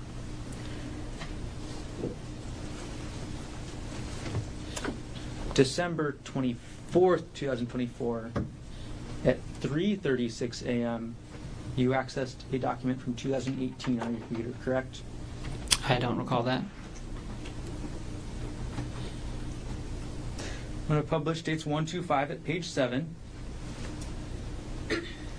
On December 24th, 2024, at 3:36 a.m., you accessed a PDF, correct? I have no recollection of accessing this. This is a document that talks about... Objection, non-responsive. Sustained. Okay. Now, the last access date and time from this metadata is December 24th, 2024 at 3:36 a.m. Correct, Doctor? Yes. Okay. And the file is located in a folder called PIT or Dropbox/RE/PIT tuition benefits, correct? That's correct. And the specific document discusses the tuition that paid for Ariel's master's degree, correct? I don't. That's part of it. Until I see the document, I can't tell exactly what it is, but I think it talks about, because I was Go to page 8. Well, can you let him finish? Go ahead. I was an employee of University of Pittsburgh, and through that we got some benefits that helped pay for her MBA that she was doing at University of Pittsburgh. So that's just what I asked, right? Well, is there a question? What's the next question? That is the question. Is that what I just asked? Can you remind me what you just asked? I asked if the document was about how the education benefits from Pittsburgh that paid for Ariel's graduate degree. Yes, that's correct. Okay. Now I actually have the document on the screen, right? Yes. Okay. And your benefits from working at Pittsburgh, at the University of Pittsburgh, paid for Ariel's education, correct? Not completely. It defrayed some of the costs. And this document is how you started that process to get parts of her master's degree paid for, correct? Yes, that's the application form, I believe. The title of this document is request for education benefits form for a spouse/domestic partner, correct? Yes. Okay. And again, you were looking at this document at 3:36 a.m. on December 24th, correct? I have no recollection of looking at this document in December. And I don't know why I would be doing it at 3:36 a.m. Okay. And December 24th, obviously Christmas Eve, correct? Christmas Eve, like Christmas Eve morning. It's the basically. middle of the night. Middle of the night, right? Yes, right? Yes. 3:36 a.m. and you have no idea why you would be looking at this document, right? No. You have no idea why you would be looking up the benefits that Ariel got from your job, right? Right. On December 24th, 2024, at 3:36 in the morning, you were upset about this emotional affair, correct? No. You were I was thinking probably sleeping. that you paid for Ariel's education and this is how she repays you, right? No.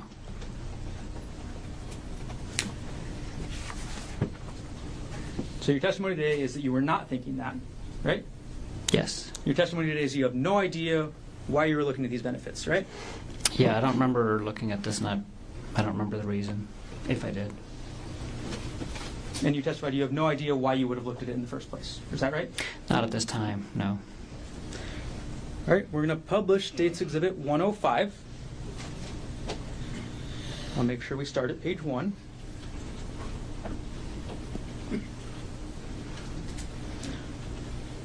All right, publishing States 105 at page 1. This exhibit is your Reddit internet history, correct, Dr. Konig? Yes. This is from December 24th, 2024 at 4:34 a.m., correct? Yes. And you're looking at a website or a web page titled Lying Again. Isn't that right? Yeah, that sounds plausible. This is less than an hour after you're looking at those education benefits. Isn't that right? It's an hour after the timestamp, but I don't recall looking at that tuition benefit. But I do recall being on Reddit in December, and I can't remember exactly when and where. But maybe I was up at 4:30. That sounds plausible. That sounds plausible. Yes. All right, later that day, so we're still on Christmas Eve, at 12:49 p.m., you emailed yourself 3 separate files, correct? I don't recall. 12:49 p.m., Christmas Eve, you emailed yourself 3 files, all related to Jeff Miller. Isn't that right? I don't recall. We'll publish dates 119, the first page. On December 24th, 2024 at 12:26 p.m., you sent an email from your gkonig@proinbox.com email to the same email address with an attachment called WhatsApp chat jeffmiller.zip, correct? Yes.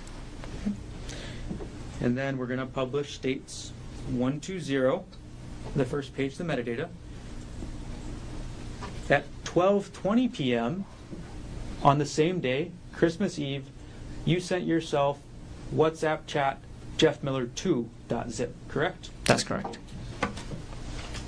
And states 121 with the metadata page, the first page.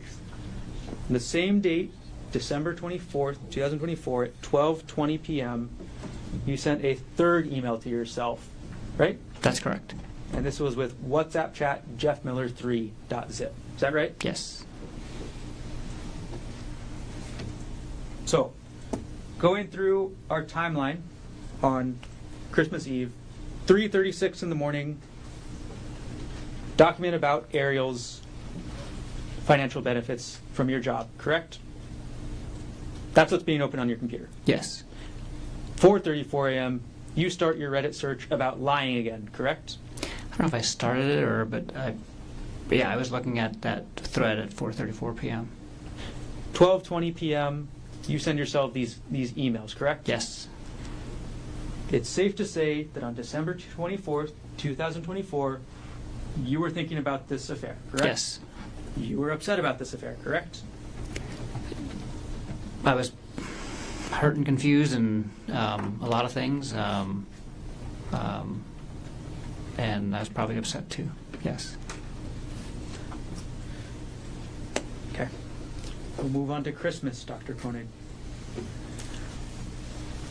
We're going to publish now States Exhibit 105 at page 6.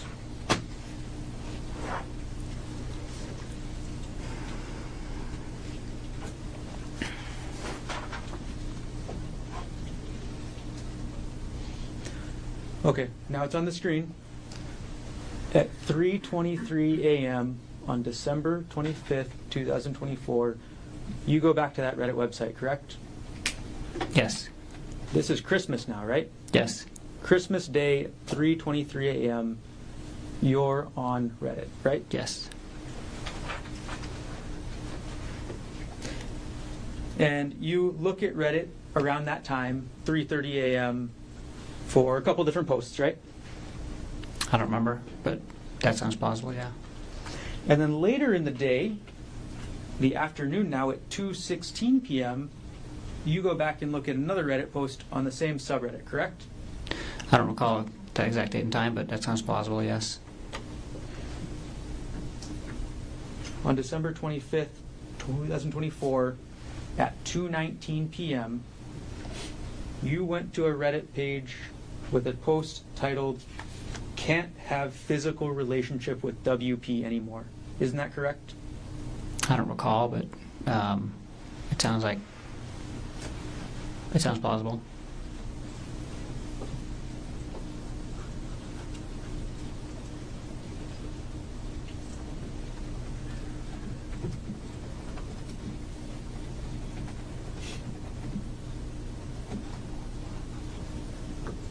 We're going to publish States 105, page number 20.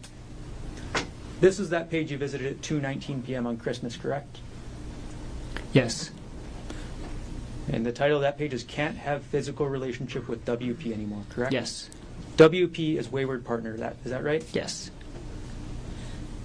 And in your relationship, in your mind, the wayward partner is Ariel. Is That's that right? correct. So you're thinking about the physical relationship at this time, correct? That's one of the things, yeah, that I was thinking about and reading about. Just a few minutes later, you search a term on Reddit called Darvo, correct? I don't recall when I did that, but I do recall searching for that term, yes.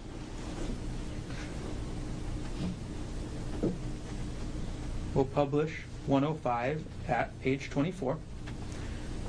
This is that search, isn't that right, Doctor? Yes. Okay. And this is not a specific post about the word Darvo. This is actually a search for information about the word Darvo, correct? That's correct. And you know what that acronym means, right? Yes. The D stands for deny, right? Yes. The A stands for attack, correct? Yes.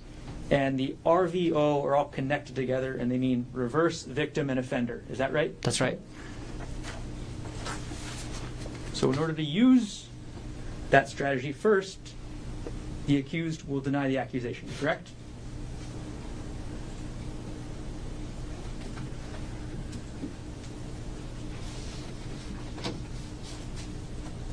Oh, I'm sorry, could you ask that in a different way or clarify? The first step under the D in deny means the accused will deny the accusation, correct? I mean, Darvo refers to a thing that Objection, non-responsive. He's answering that question.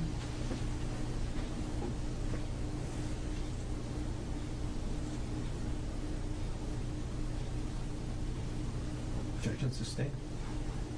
Can you ask the question one more time? The D in Darvo, Stands for deny. and the first step is, or that means that the person accused will deny the accusation, correct? That's correct. The A stands for attack, right? Right? And that step is the person accused will attack the accuser's credibility. Is that right? It stands for attacking the accuser in many different ways, not just their credibility, but that's one of the ways in which they could be attacked. Yes. So you can attack credibility, right? Yes. You can attack them in other ways, correct? That's right. You can attack them with irrelevant information, right? Lots of different things. Lots of different ways you can do the attack, right? That's correct. And the last section of DARVO, the RVO, again stands for reverse victim and offender. Right. Yes.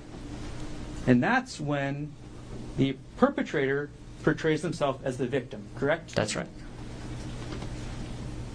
DARVO is a tactic used by individuals or institutions to deflect blame and responsibility for harmful actions, correct? Yes. Okay. We're going to move on to the next day, Doctor. December 26, 2024, at 6:47 a.m., you reviewed your 2018 tax notes. Is that correct? I don't recall that specifically, but that sounds plausible. Okay. I'm going to publish the metadata page, so the first page of States Exhibit 114. Okay. You can look at the screen, Doctor. Yes. On December 26, 2024, at 6:47 a.m., you accessed a document called 2018 Taxes GK Notes, Yes. correct? This document is your notes about the taxes you paid in 2018, correct? It's the document that I create that has all the information that I give to our accountant so that to help them do our taxes. So I make a document every year, and for the next year I copy and paste the previous year's document, and then I just change the information and send it to them. Yes. So it does have how much we paid in taxes, but it also has a bunch of other stuff in there.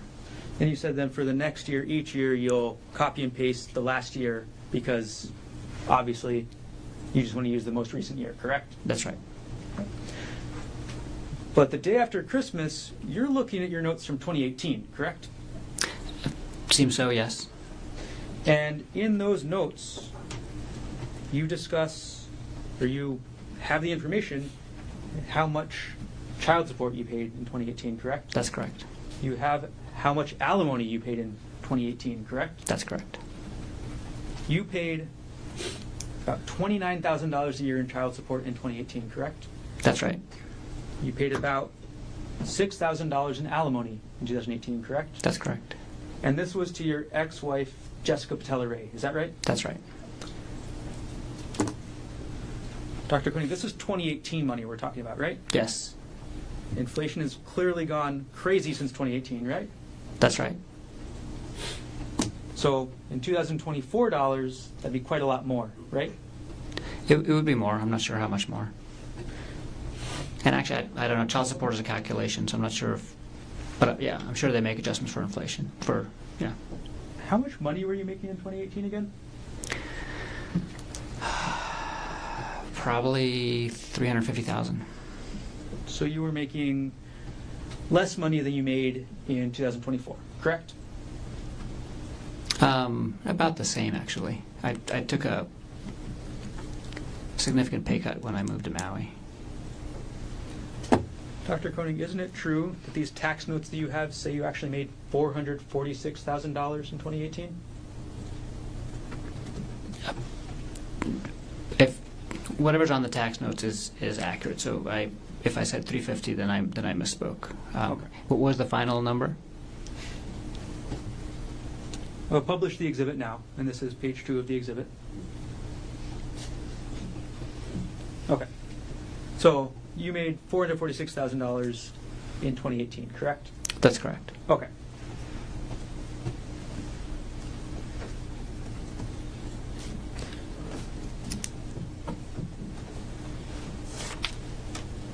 While we're talking about December 26th, I do need to follow up, Dr. Konig, because you mentioned that you had a big fight with Ariel on that day, correct?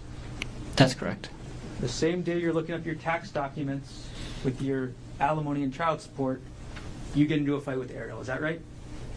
The same day that I look at the tax documents that has a lot of information on it, including the alimony and child support, I get into a fight with Ariel. That's correct. And given the fact that you looked at these tax documents at 6:47 a.m., the fight was after that, correct? Yes. The fight was during the daytime, correct? It was at night. So the night of December 26th, you get into this fight with Ariel, correct? That's correct. And this is the second time in this fight that you tell Ariel to move out, right? It's the second time that I ask her to move out if she doesn't take accountability for the affair. That's correct. It's the second time that you ask Ariel to leave her 18-month-old, right? That's correct. It's the second time that you ask her to leave her 4-year-old, right? Well, that's not correct. I wasn't asking her to leave the children. She would move 200 yards down the street to her parents' house and see the children as often as she wanted to, but she would not be physically living in our house anymore. So that is not correct. I did not ask her to leave the children. So you have this fight with Ariel on the night of December 26th, correct?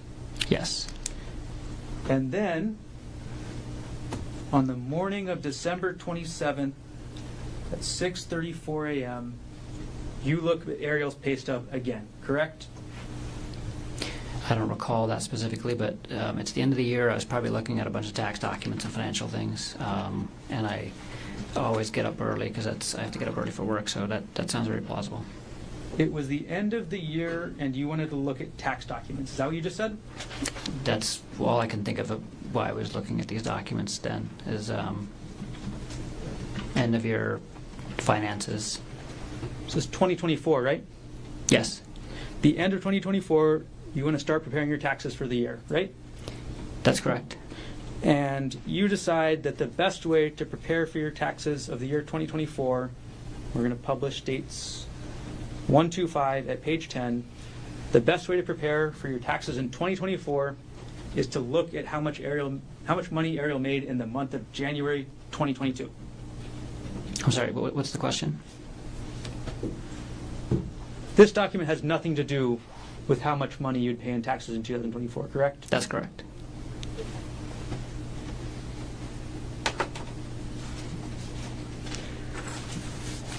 The same date, December 27th, 2024, you order a hidden voice recorder, correct? That's right. So the day after your fight with Ariel, right? And the morning, and we were fighting that morning as well, so the same day. You fought in the morning of the 27th as well? That's right. The same day that happens, you buy this hidden voice recorder, correct? That's right. You buy it from Walmart.com, right? Yes. And the device was advertised as a, quote, hidden voice recorder, correct? Yes. It was also advertised as a spy device, right? Yes. The recorder had a magnet on the back, correct? Yes. And that magnet made it so it'd be easier to hide, right? Magnet made it so you can attach it to magnetic objects. You could put it underneath the desk if the desk was metal, right? You could do that. You could put it behind a fridge if you wanted to, right? If it's the right metal, yes. And you testified yesterday that your purpose with this device was to secretly record Ariel, correct? That's correct.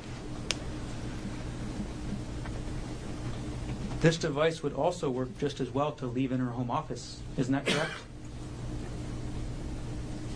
You could, yeah, you could leave it, you could leave it wherever you want to leave it. You could leave it in her home office to test out whether she was still talking to Jeff Miller, correct? You could. And on the same day, December 27th at 9:15 a.m., you looked into the WhatsApp login portal on your laptop. Is that right? I'm sorry, can you, what time did you say? 9:15 a.m., you logged into the WhatsApp login portal from your laptop, correct? That sounds plausible, yes.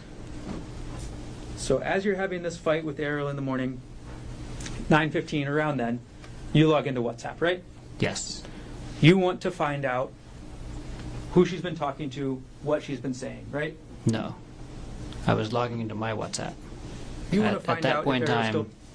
Sorry. Let him finish. At that point in time, I was not logged into her WhatsApp on my computer any longer, and I was using WhatsApp for my work, and I was logging into my WhatsApp. So your testimony is that immediately after having this fight, same day you're ordering this recorder to spy on Ariel, that you're logging into WhatsApp for other purposes. Yes. And on December 27, 2024, you order another audiobook. Is that correct? I don't recall. You order an audiobook called Getting the Love You Want, right? Oh yes, I do. Yes. Okay. It's walk us through December 27th again, Doctor. In the morning, 6:47 a.m. Sorry, let me get the time correct. In the morning at 6:34 a.m., you look at Ariel's January 2022 pay stub, correct? Asked and answered. Just going through it again, you just went through it. Yes. Yes. Is that the answer to my question? I'm sorry. Can you ask the question again? Okay, we're going to review December 27th, 2024, okay? So, 6:34 a.m., you look at Ariel's old tax document. Or her Asked and old- answered, Your Honor. Just went through this. He didn't answer it. Overruled. I mean, what, 8 minutes ago, we went through this. Please answer no. Yes. Okay. You looked at her, or you also got into a fight with her that morning. We continued an argument from the previous night. Same day you order the hidden voice recorder. Yes. Same day you log into WhatsApp. Asked Yes. and answered. And same day you order this next audiobook, correct? Yes.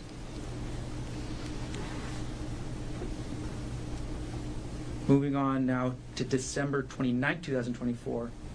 You looked up your wife's Facebook profile, correct? Excuse me. I don't recall that specifically, but I probably did.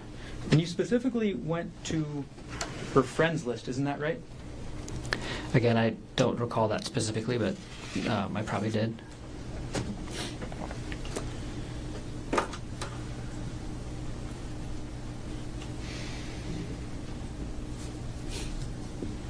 Now, on December 30th, 2024, we're moving closer to New Year's, right?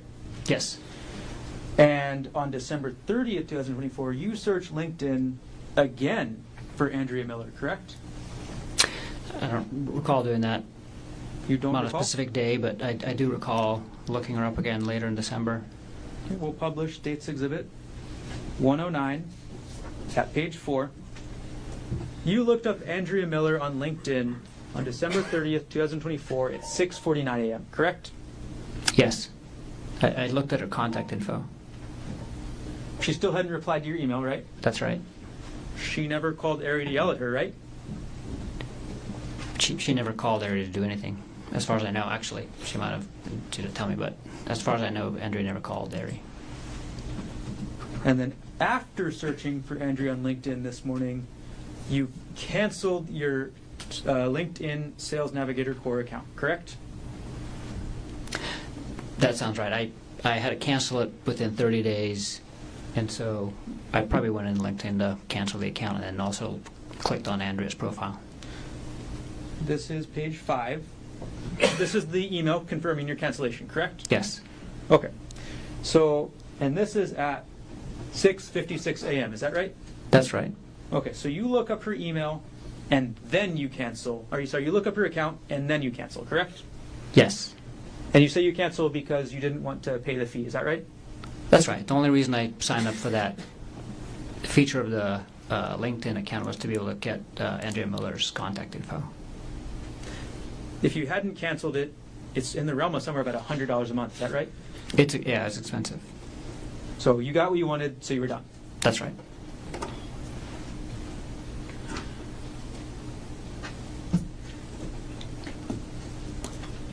And on that same day, December 30th, you also purchased a new audiobook, is that right? I don't recall. You purchased an audiobook called Not Just Friends on December 30th, 2024, is that right? I do recall purchasing that book. I'm not sure of the exact date, but that sounds like the right time frame, yes. And then on the same day, December 30th at 7:29 p.m., you open up a spreadsheet on your computer, correct? Probably. I work with spreadsheets very, very frequently. On that date at 7:29 p.m., you opened a spreadsheet about your and Ariel's wedding. Is that right? I don't recall, but that sounds plausible, yes. And in that spreadsheet, there was information about the wedding, correct? There's a lot of information in the spreadsheet. There's a guest list, right? Guest list, There was Yes. Tasks for you and Ariel to do to prepare, correct? yes. And there was the cost. And a lot of other stuff. There was the cost there, correct? The cost was there too, yes. Okay. Oh, sorry. Moving on now to December 31st. December 31st is Christmas Eve, right? I'm sorry, New Year's Eve. Yes. Okay, New Year's Eve, 8:38 p.m., you accessed a PDF file on your computer from that JPR divorce folder. Is that correct? I don't recall doing that at all. You don't recall? No. We'll go to States 113. We'll publish page 2.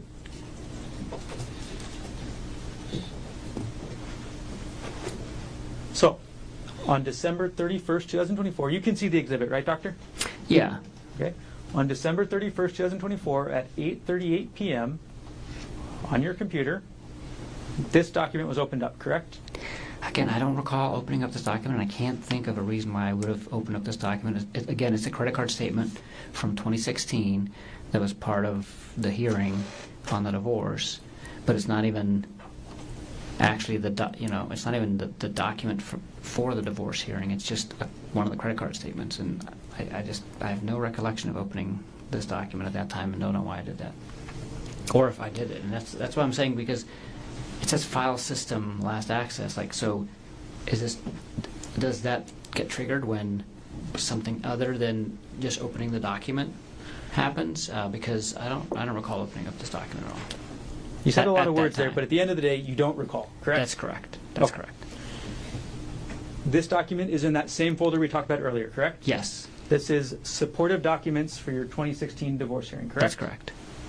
And these are the kind of documents that you want to have to present in the hearing, correct? That's correct. They're financial documents that are relevant to a divorce, right? That's right. And this one's actually a bank statement about not yourself, correct? It's a bank statement that was a credit card that was actually in my father's name during that time period. But we were. I'm trying to recall exactly. I think we had used it to transfer like a credit card balance that we had onto his credit card, because they were offering like a no interest, no payments for whatever, and we were using that to pay off this credit card. I was using it to pay off my credit card debt at a more favorable or zero interest rate. But yeah, that was a credit card in my dad's name. So you included this document in your divorce hearing folder because it was relevant to your divorce, right? That's correct. Okay. Now, at 8:38 p.m. on New Year's Eve, you also looked up a March 2022 pay stub for Gerhardt Konig, correct? I'm sorry, can you say that again? At 8:38 p.m., the same time, on December 31st, 2024, the same date, you also looked up a March 2022 pay stub for Gerhardt Konig. Is that right? I don't recall doing that specifically, but that sounds plausible, yes. We're going to publish dates 1 to 5, page 11. All right. Dr. Konig, this is the metadata for that document, correct?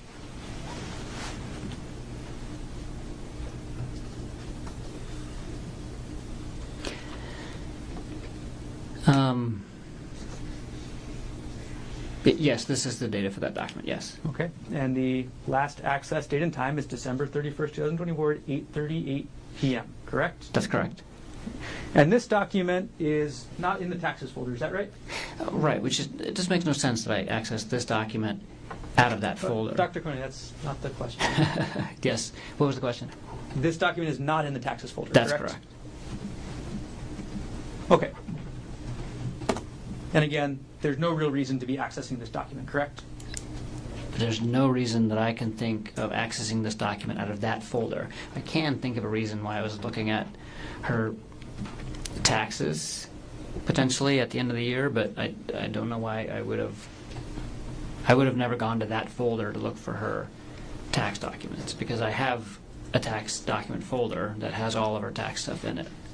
And again, the document we're talking about is literally just a pay stub for 1 month, right? That's right. It's Well, the only information in that document is how much Ariel got paid in March 2022, right? Right. No relevance to taxes in the year 2024, correct? That's right. She's not even at the same job at this point, right? That's right. So at the same time, the data from your computer shows opening up divorce-related documents as well as an old pay stub for Ariel, correct?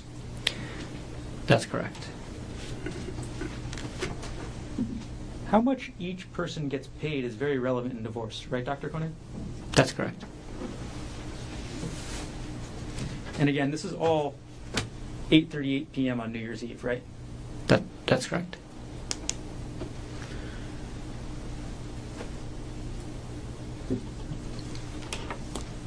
Now, January 3rd, 2025, moving forward a couple days,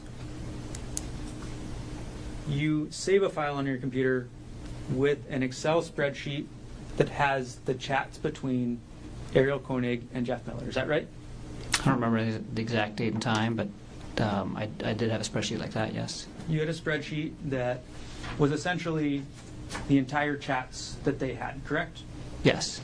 And you saved that in January 2025, correct? I don't remember the exact date. I thought I did that in December. I know I created the file in December. Okay, we'll publish dates 139, and you created the file on December 24th, 2024, correct? That sounds more reasonable. Okay. You accessed the file on January 3rd, 2025, correct? It looks like it, yes. So it's safe to say that on January 3rd, you're still thinking about these messages, right? Oh, absolutely. They're still in your mind a lot, right? Definitely. You're still upset? I'm still thinking about the affair. It's hard to get off your mind, right? I'm still thinking about the affair. You're thinking about it a lot, right? I'm thinking about it often, yes. It's hard to stop thinking about it, isn't it? No, at that point in time, I could stop thinking about it, and I was functioning just fine. So you say that in January 2025, you were okay to stop thinking about it when you needed to, right? Absolutely. Okay.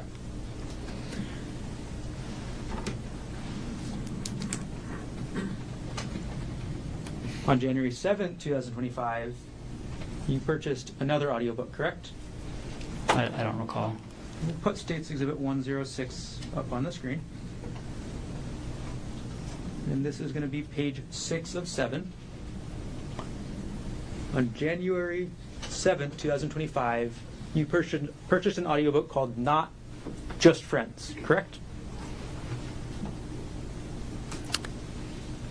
I thought we said that I purchased that on the 30th. January 7th, 2025. You purchased this audiobook, correct? Yes. And on January 7th, 2025, again, the title was Not, and it's getting little half quotes, Just Friends, right? Isn't that the same book that we said I purchased on the 30th?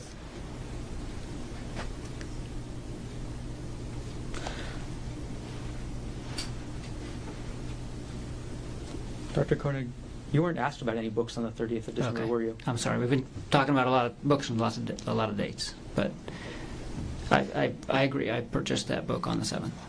Okay. So you agree you purchased this book on January 7th, 2025, correct? Yes.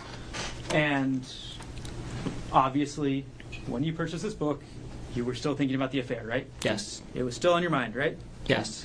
And you actually purchased this book, I'll zoom in on the email time, at 4:32 a.m., correct? Yes. So at 4:32 a.m., January 7th, you're still thinking about this, right? Yes.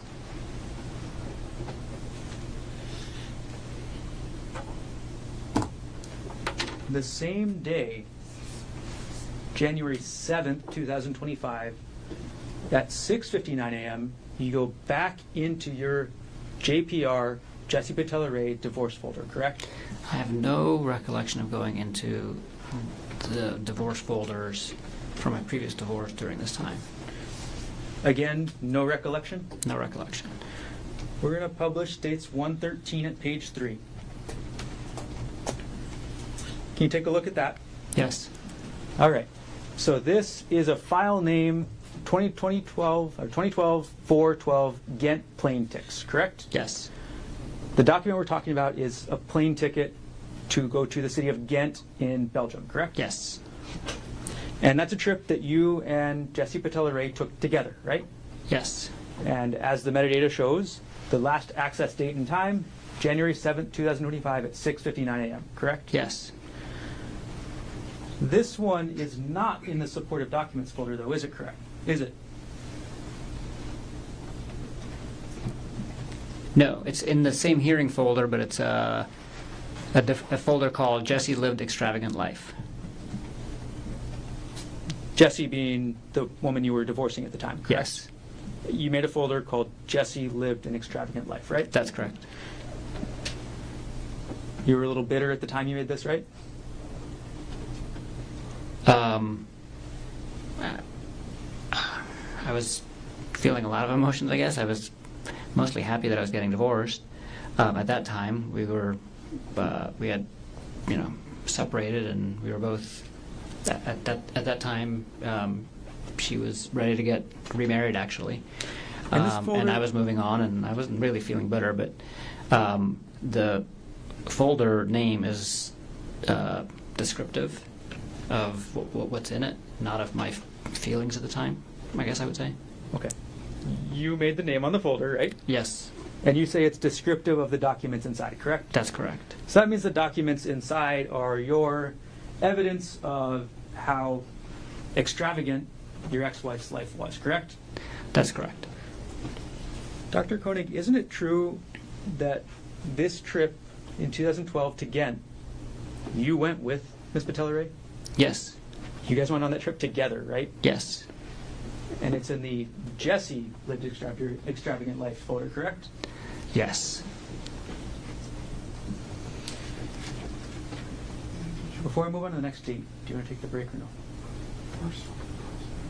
You can go up until 12:30 if you is when I'd like to take the break, unless we should take it now. The next group has quite a lot. Okay. We'll take our break now. So, Barner, ladies and gentlemen, we'll come back at 1:30. We'll continue on. Leave your notebooks on the chair. Don't talk to anybody about this case. Keep an open mind. Do not try to learn about this case outside. Have a good lunch. All rise.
Everybody goes to Gerhardt Konig, 1 CTC-25-373. Dr. Konig is present in court with all 4 counsel of record. All jurors are back in the courtroom. Dr. Konig, if you could return up to the witness stand.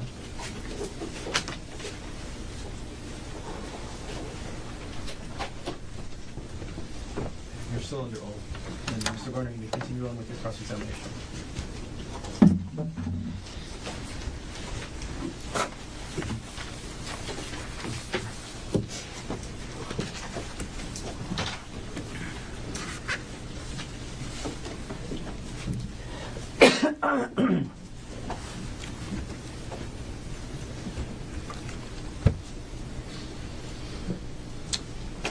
Good afternoon.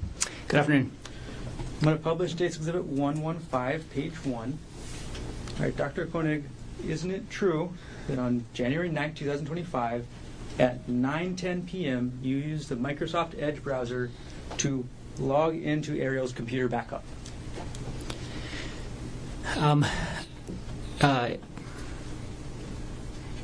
Yes.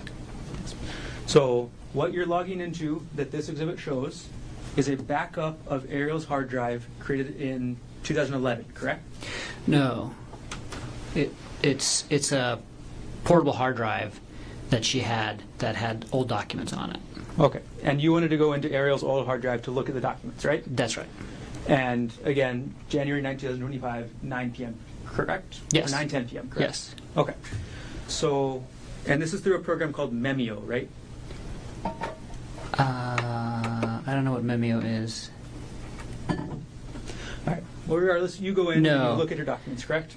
Yeah, I just go in and look at the documents. I don't know what Memio is. All right. So you go into the folder for Ari, correct? Yes. Then you go into the documents folder, right? Yes. And you go into the divorce folder, correct? Yes. And in that folder, you open a document called Notes. Is that right? Yes. Okay. Moving on to page 2 of the exhibit. This is the same folder, correct? Yes. Okay, the Ari folder. I'm sorry, this is a different folder. This is the Ari folder and then the downloads folder, correct? Yes. And the document you're looking at 9:14 p.m. on January 9, 2025 is called Complaint for Absolute Divorce. Is that Yes. right? And page 3 of the exhibit, this is also in the downloads folder, correct? That's correct. And the document you are viewing at 9:15 p.m. is called Rosen-Divorce, correct? Yes.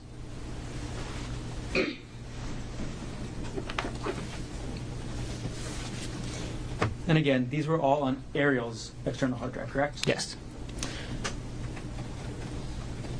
On February 3rd, 2025, you go back to your prior divorce folder, is that correct? I don't recall that at all.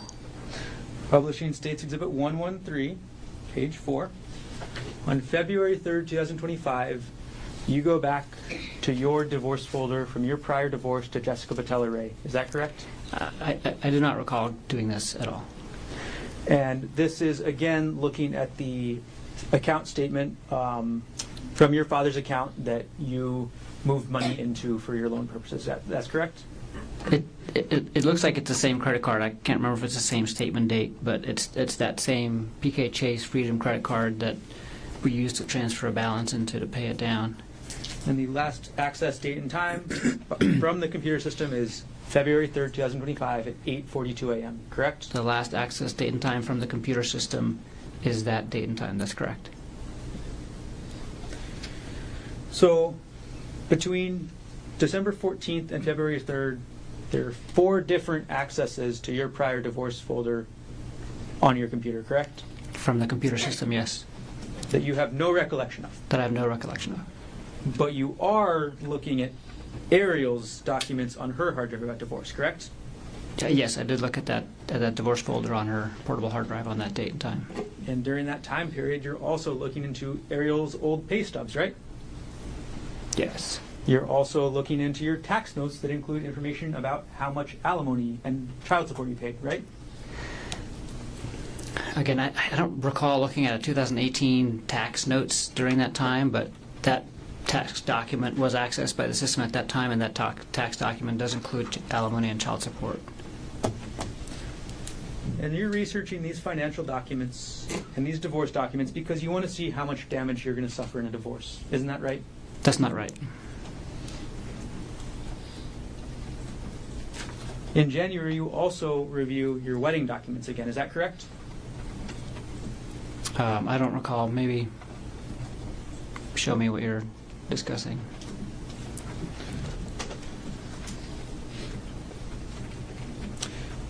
On January 22nd, 2025, you access your wedding spreadsheet again, correct? I might have. I don't specifically recall.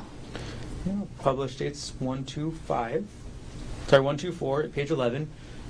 The access date is January 22nd, 2025, correct? That's correct. And this is another spreadsheet with the same material we talked about earlier, correct? Yeah, that's another Guest list, right? version of the wedding spreadsheet, yes. It's got your guest list on it, yes? Yes. It's got your task that each of you have to do. Yes. It's got the financials, right? Yes.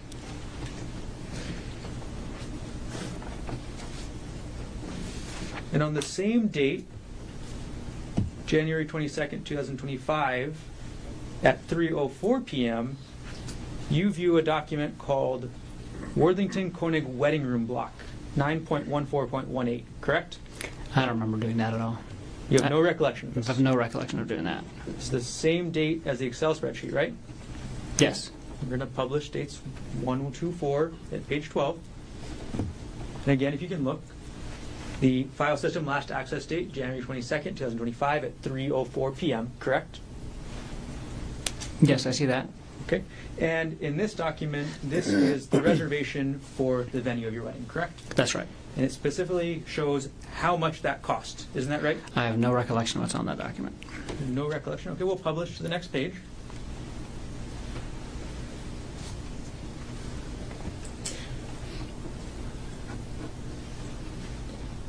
There's a table in the middle right here, isn't there? Yeah, and that's the guest room block, so that shows if our guests decide to stay at that hotel, what they would pay under the wedding rate for those 3 different rooms. Okay. We'll move on to the next page. This is basically rules that you have to follow, or what you have to decide Sure. what the rules are.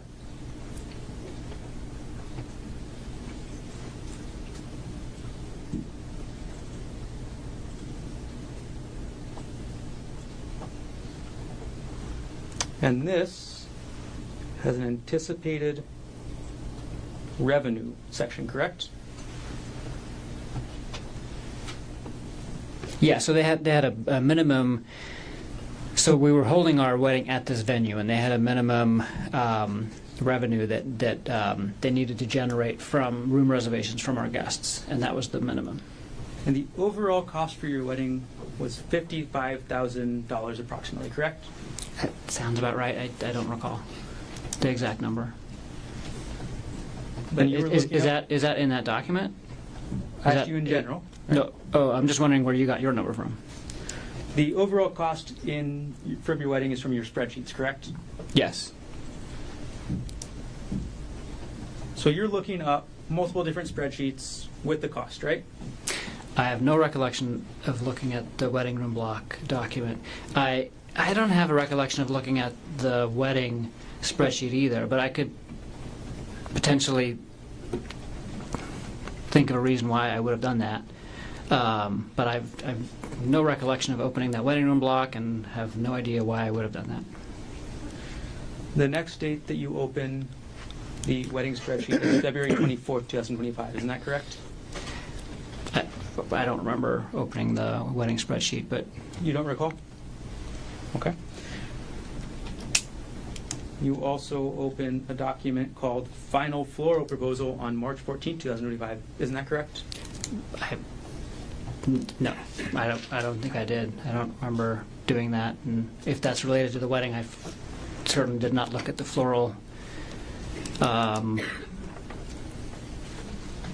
contract or whatever. What is it called? You're saying you did not look at the floral contract? No. Or the Final Floral Proposal, is that right? I 100% did not look at the final floral proposal for our wedding in March. The published dates 124 at page 21. The document that we're looking at has a file name of Final Floral Proposal, correct? That's correct. File system, last access date and time, March 14, 2025. Yeah, the computer system accessed it on that date and time. I have no recollection of opening this document and looking at that date and time. The computer system did all this? Yes. The computer system opened this document, is what you're saying today? I'm not sure what Word the is computer accessed, system though. did. It says Okay. accessed. That is what the computer It system. says accessed. The computer system accessed this document, right? That's correct. Okay.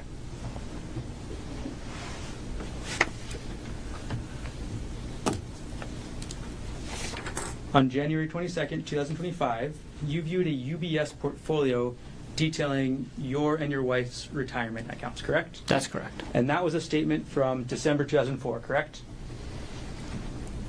2004? 2024, correct? Yes.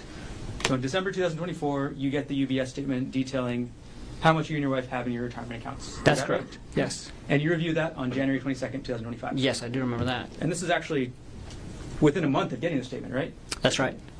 It makes sense to review the statement, within a month of getting it, right? Yes. Do you remember the figures in the statement? I do not. Would it help if we go through them together? Yes. Okay. States 126.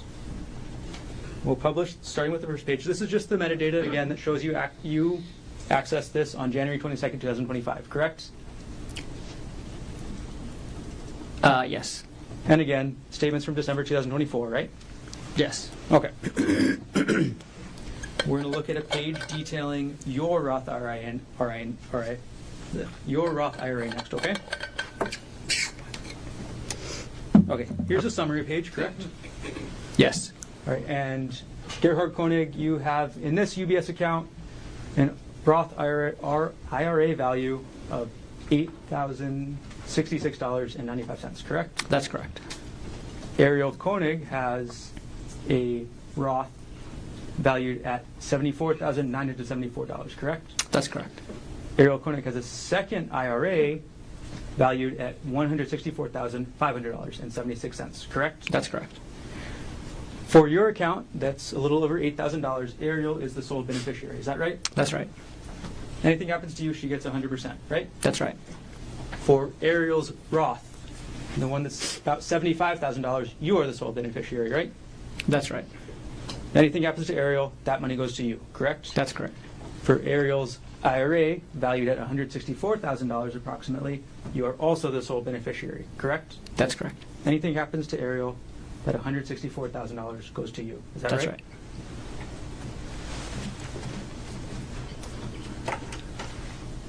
In January 22nd, 2025, that's about the same time that you're doing all your life insurance work, right? That's right. And that's around the same time that you send Ariel that email instructing her to get a $250,000 life insurance policy, correct? I did not instruct her to get that. It was a discussion that we had together, and the email was a summary of the product and the person to talk to after I contacted AAA. So I wasn't telling her to get life insurance. It was, here, contact this guy and ask for this product to get the life insurance that we discussed. And you sent that on January 21st, is that correct? I don't recall the exact date, but that sounds like it's the right date. On February 4th, 2025, you viewed a May 2022 pay stub for Ariel, isn't that correct? I'm sorry, say that again? On February 4th, 2025, at 2:29 p.m., you viewed a May 2022 pay stub for Ariel, correct? I have no recollection of that.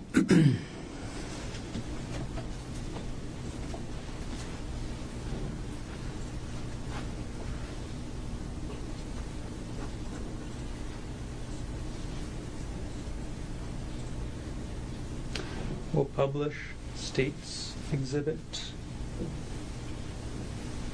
125 at page 22. This is the metadata, correct, Dr. Konig? Yes, And again, the document we're looking at is a pay stub, correct? that's right. There's one pay stub from 2022 at the end of May. And this is in your taxes folder on your computer, right? Yes, that's in the shared drive in the taxes folder. That's correct. But your testimony today is you have no recollection of looking at this. I have no recollection of looking at this. And the information contained in this pay stub is only the amount Ariel got paid that 1 month, For right? that 1 month, correct. Yeah, it doesn't make any sense that I would have looked at 1 month of pay stub data from 2 years ago It at that wouldn't make time. any sense, right? It would not.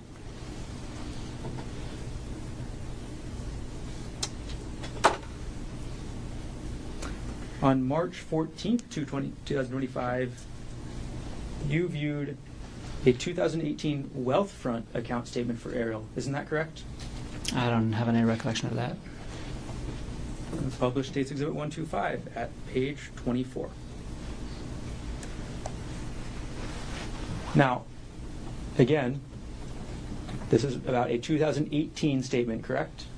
That's correct. And this is a statement for an account, a retirement account, or sorry, an investment account belonging only to Ariel. Isn't that correct?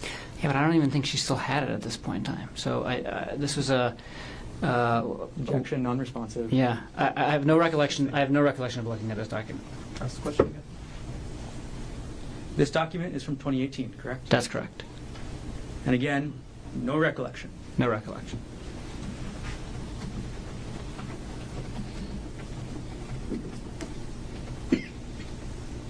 On March 16th, 2025, you viewed a document, again, about Ariel's retirement accounts, correct?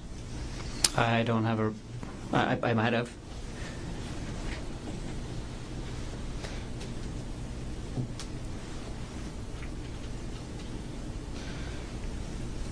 In a published States Exhibit 125 at page 36. On March 16th, 2025, you accessed a document that belongs, or that is about Ariel's financials, correct?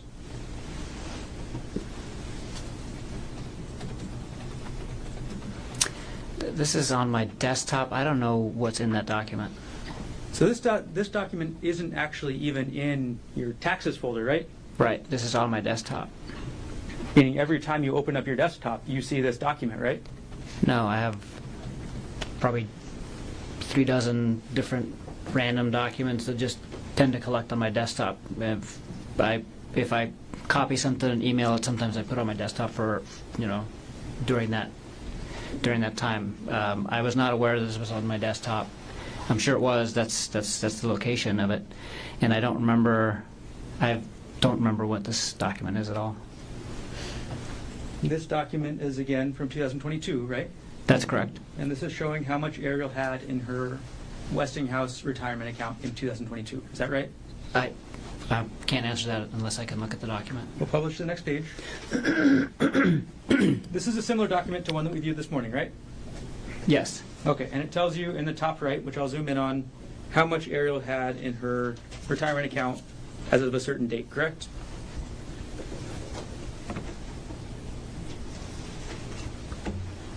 Yes.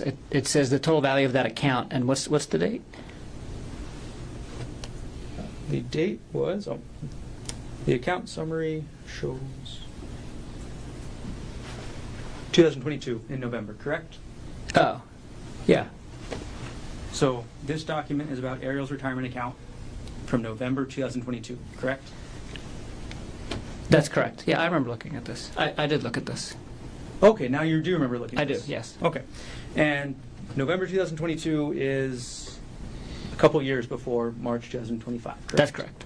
It's 2.5 years, right? Yes.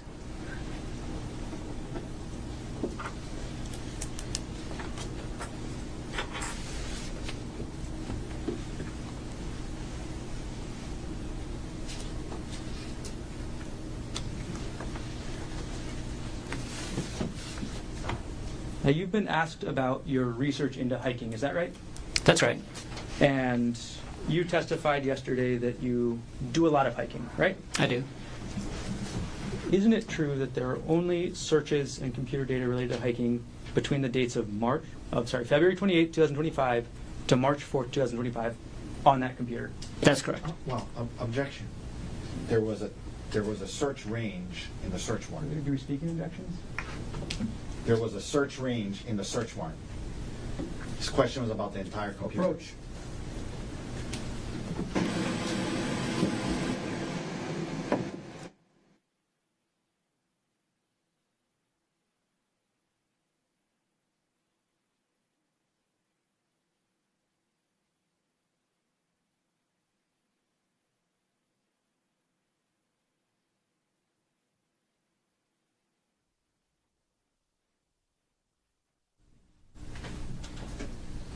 Let's limit the time frame, Dr. Konig.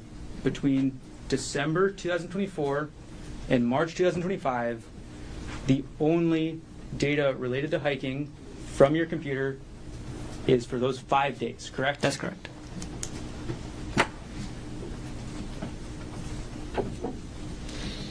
And in January 2025, you actually treated a woman in the course of your work for having a rock fall on her at a waterfall. Is that right? That's right. You saw the injuries that she got from that rock, correct? I did. You saw what kind of treatment she needed, right? Yes. And in February, at the end of February, that's when you started researching hikes, correct? That's correct. Published states 111. Publishing states 111, page 1. On February 28th at 2:55 p.m., you searched Maui secret hikes, correct? I did. Then on the same date at 3:13 p.m., you searched secret hike Waikamai Falls, correct? That's correct. Then a couple minutes later on the same day, you move on to Oahu, correct? Yes. And you search best Oahu hikes, right? That's right. And by this time, you know that you're going to be taking, or you've discussed this Oahu trip with Ariel, correct? Yes. And the start of your search for Oahu is best hikes Oahu, right? That's right. And then you go to a website called alltrails.com, correct?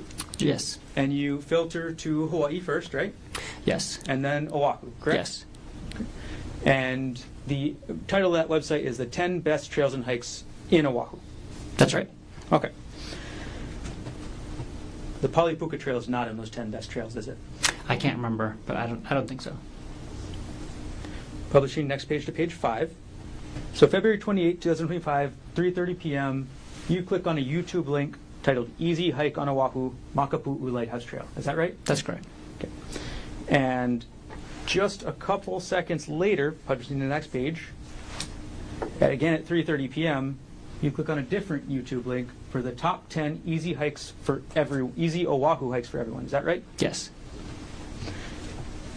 So first you look at best hikes, right? Yes. And then you see these 2 YouTube videos for easy hikes, right? Yes. You don't watch these whole videos, right? Probably not. You don't watch these videos because at next page, 7 out of 10, 3:31 p.m., you're looking up difficult hikes, right? That's right. Because easy hikes is not for you, right? Yeah, the hikes that I found on the Easy Hikes website wasn't what we were looking for. Difficult hikes are generally more dangerous, right? Sometimes.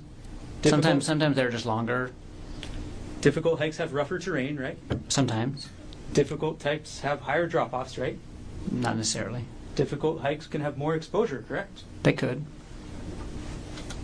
And these difficult hikes, these are the kinds of hikes you were interested in, right? Yes.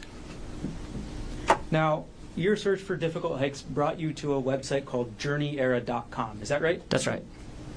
And the first page you looked at on journeyera.com, I'm going to scroll to page 8 of this exhibit, is the URL just says Oahu hikes. Is that right? That's right. And again, you're listing Journey Era on February 28, 2025, correct? Yes. So this is still the first day that you're researching hiking, correct? That's correct. And moving on to the next one. Next page, page number 9. You end up going to a page on journeyera.com saying the 35 best hikes on Oahu, the ultimate guide, right? Yes. Although the URL talks about the Stairway to Heaven, this is actually a list of 35 hikes, correct? Yes. Okay. And on that list, you see the Palipuka hike, correct? Yeah, among 34 others. And then, on March 3rd, 2025, you go back to the journeyera.com website. Is that right? That's right. And this time, you're going to look at the Palipuka hike page specifically, correct? That's correct. Okay, March 3rd, 2025, 7:19 a.m., correct? That's correct. Okay. And you've seen the website you looked at up on the screen, yeah? Yes. Okay, we're going to put it up and go through it together.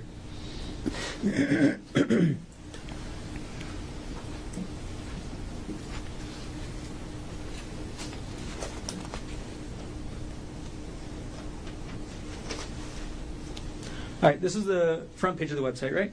Yes. All right, we're going to go to page 2.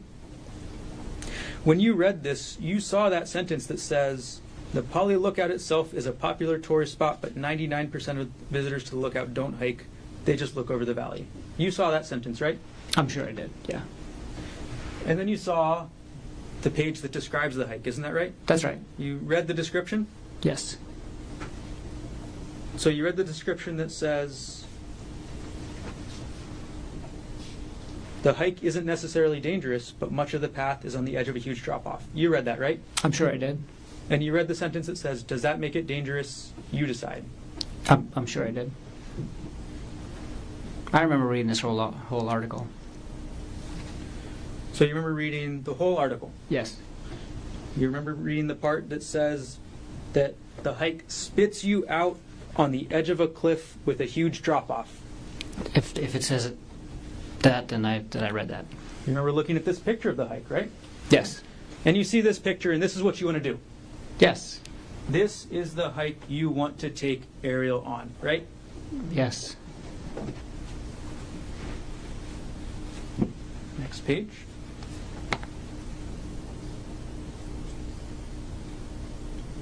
In this page, the author describes and shows a picture of themselves enjoying themselves, right? That's right. They're looking out over the entire windward side, is that right? That's right.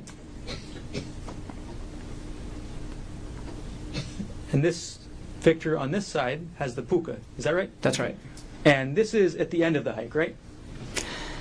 I assume so. Actually, from what I've remember from the description is that you can keep going past this for a little while still, but it's close to the end. And this is I've never ultimately been where there. you want to take Ariel, right? Yes. This was the plan, to take her to this section, correct? Yes.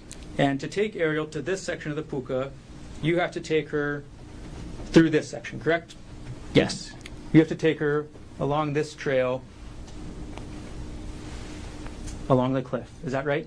Presumably, I never got to this point in the trail, but according to the pictures, yes. You never got this far on the trail, right? No. The plan was to get that far on the trail, though, right? Yes.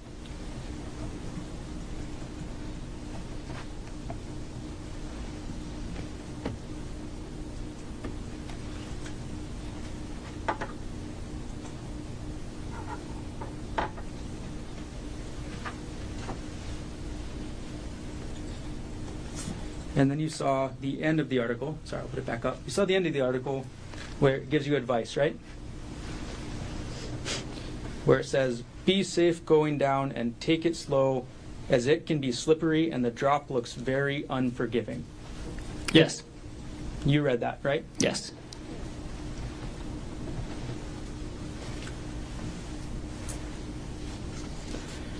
Now, while this is all going on, you've also been working on updating the insurance, correct? Yeah, so we applied at the end of January, and this was March 4th. Yeah, by this time I think Aries' policy had already gone through, and either one, and maybe one of my policies did, but not both. Your insurance policy doesn't go through partially until March 12th and then completely on March 24th. Is that correct? That sounds right. On March 17th, you actually search up Ariel's profile on Facebook again. Is that correct? I don't have a specific recollection of that, but I probably did. And on March 4th, 2025, you were also looking at WhatsApp again, correct? Probably. I was using WhatsApp every day You were using WhatsApp every day. for work. Now,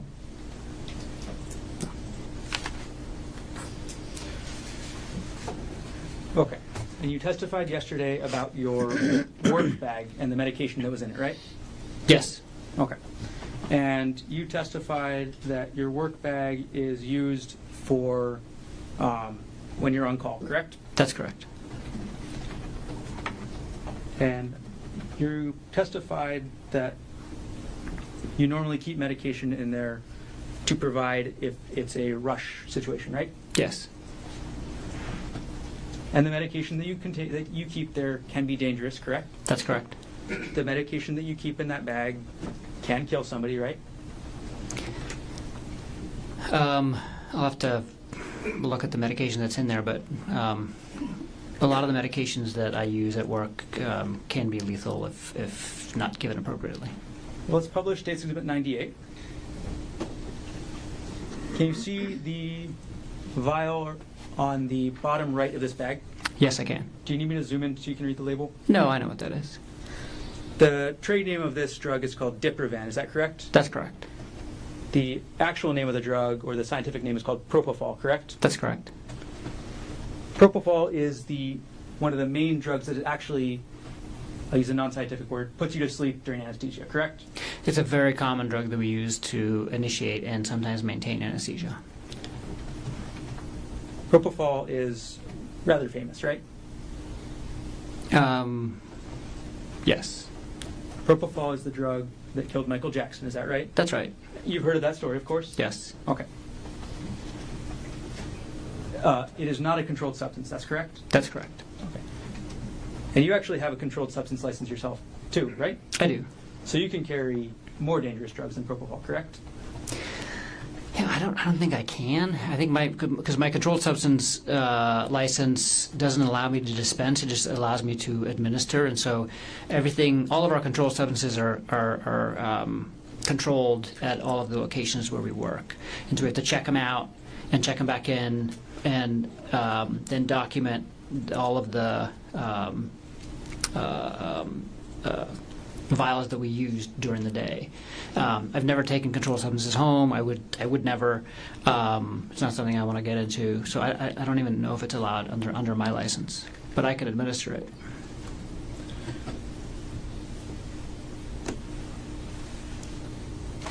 All right.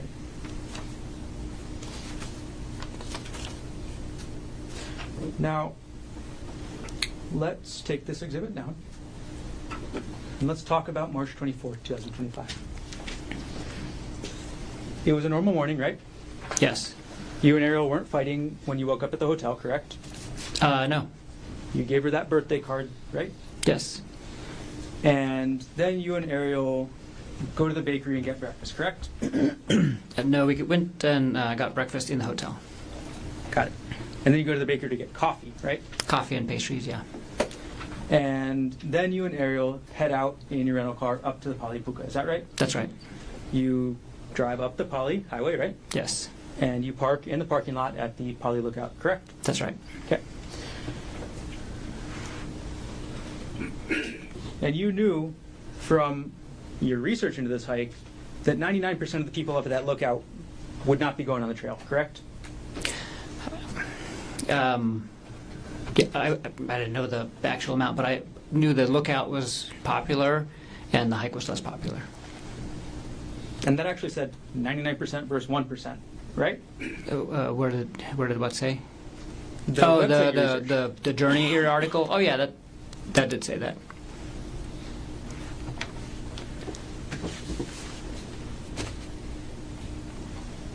The website even told you, does that make the hike dangerous? You decide. Is that right? No, the website when the website said that, it was talking about the trail being next to a cliff, not the trail being some isolated, secluded spot that there's no people. The website said you decide if the trail is dangerous, correct? No, the website said specifically, it's not dangerous if you stay on the trail, but if you don't stay on the trail, you might fall off the cliff. Is that dangerous? You decide. And you saw that cliff, right? I did. On the picture, And you saw that cliff was at minimum several hundred feet high, correct? yes, You know, common sense tells you, somebody falls off that cliff, they're going to die, right? that's correct. And the website even tells you that the hike spits you out on the edge of a cliff with a huge drop-off. Is that right? That's right. And that photo that we looked at shows the trail going right along the cliff edge, correct? For parts of it. And this is the hike that you wanted to take Ariel on for her birthday, right? Yes. You wanted to go through the start of the hike, correct? I'm sorry. Can you say that again? You wanted to do more than just start the hike, correct? I wanted to do more than just start the hike. That's correct. You wanted to do the whole hike, is that right? That was the plan.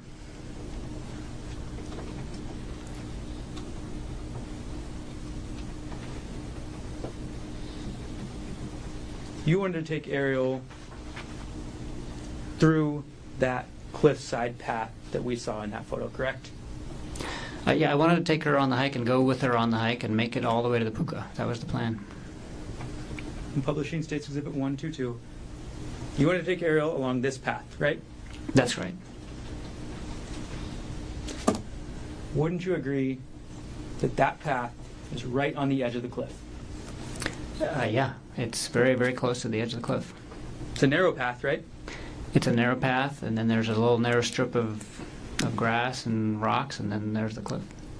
An empty void, right? Yes. Nothing to hold on to, right? For this part of the trail, not much. I mean, there's some brush on the other side, but you have to really watch your step. But Ariel didn't go that far on the trail that day, did she? No. Because Ariel didn't want to hike anymore, right? Yeah, there came a point in time where Ariel did not want to hike anymore. Ariel deviated from your plan to go up this part of the trail, right? I wouldn't characterize it like that. Well, you planned to go up this part of the trail, correct? That's correct.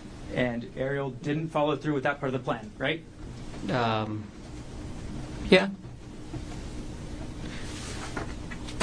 And at some point, you actually continue up the trail yourself, right? That's right. Without Ariel. That's right. On her birthday. That's right. But she didn't follow you, correct? No. She didn't follow you up to this narrow trail with this massive cliff, correct? That's correct. And then you went back down, isn't that right? That's right. And you saw that she was still there, right? Yes, And it was a surprise to you, right? it was. It was a surprise to you because you still had a chance to go through with your plan, right? What plan are you referring to?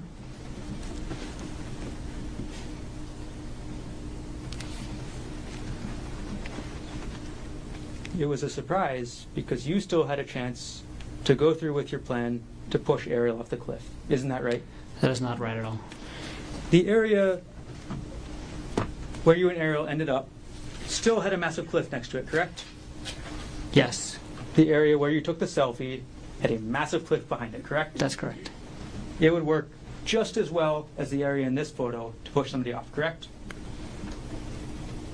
It would work just as well to push somebody off. What do you, like, I don't understand the question. Well, somebody would be just as dead if they fell off this part or if they fell off the part where you guys ended Absolutely. up. Yes. They would be as dead falling anywhere along this trail because the cliff is extremely high. I'm going to take these a bit down.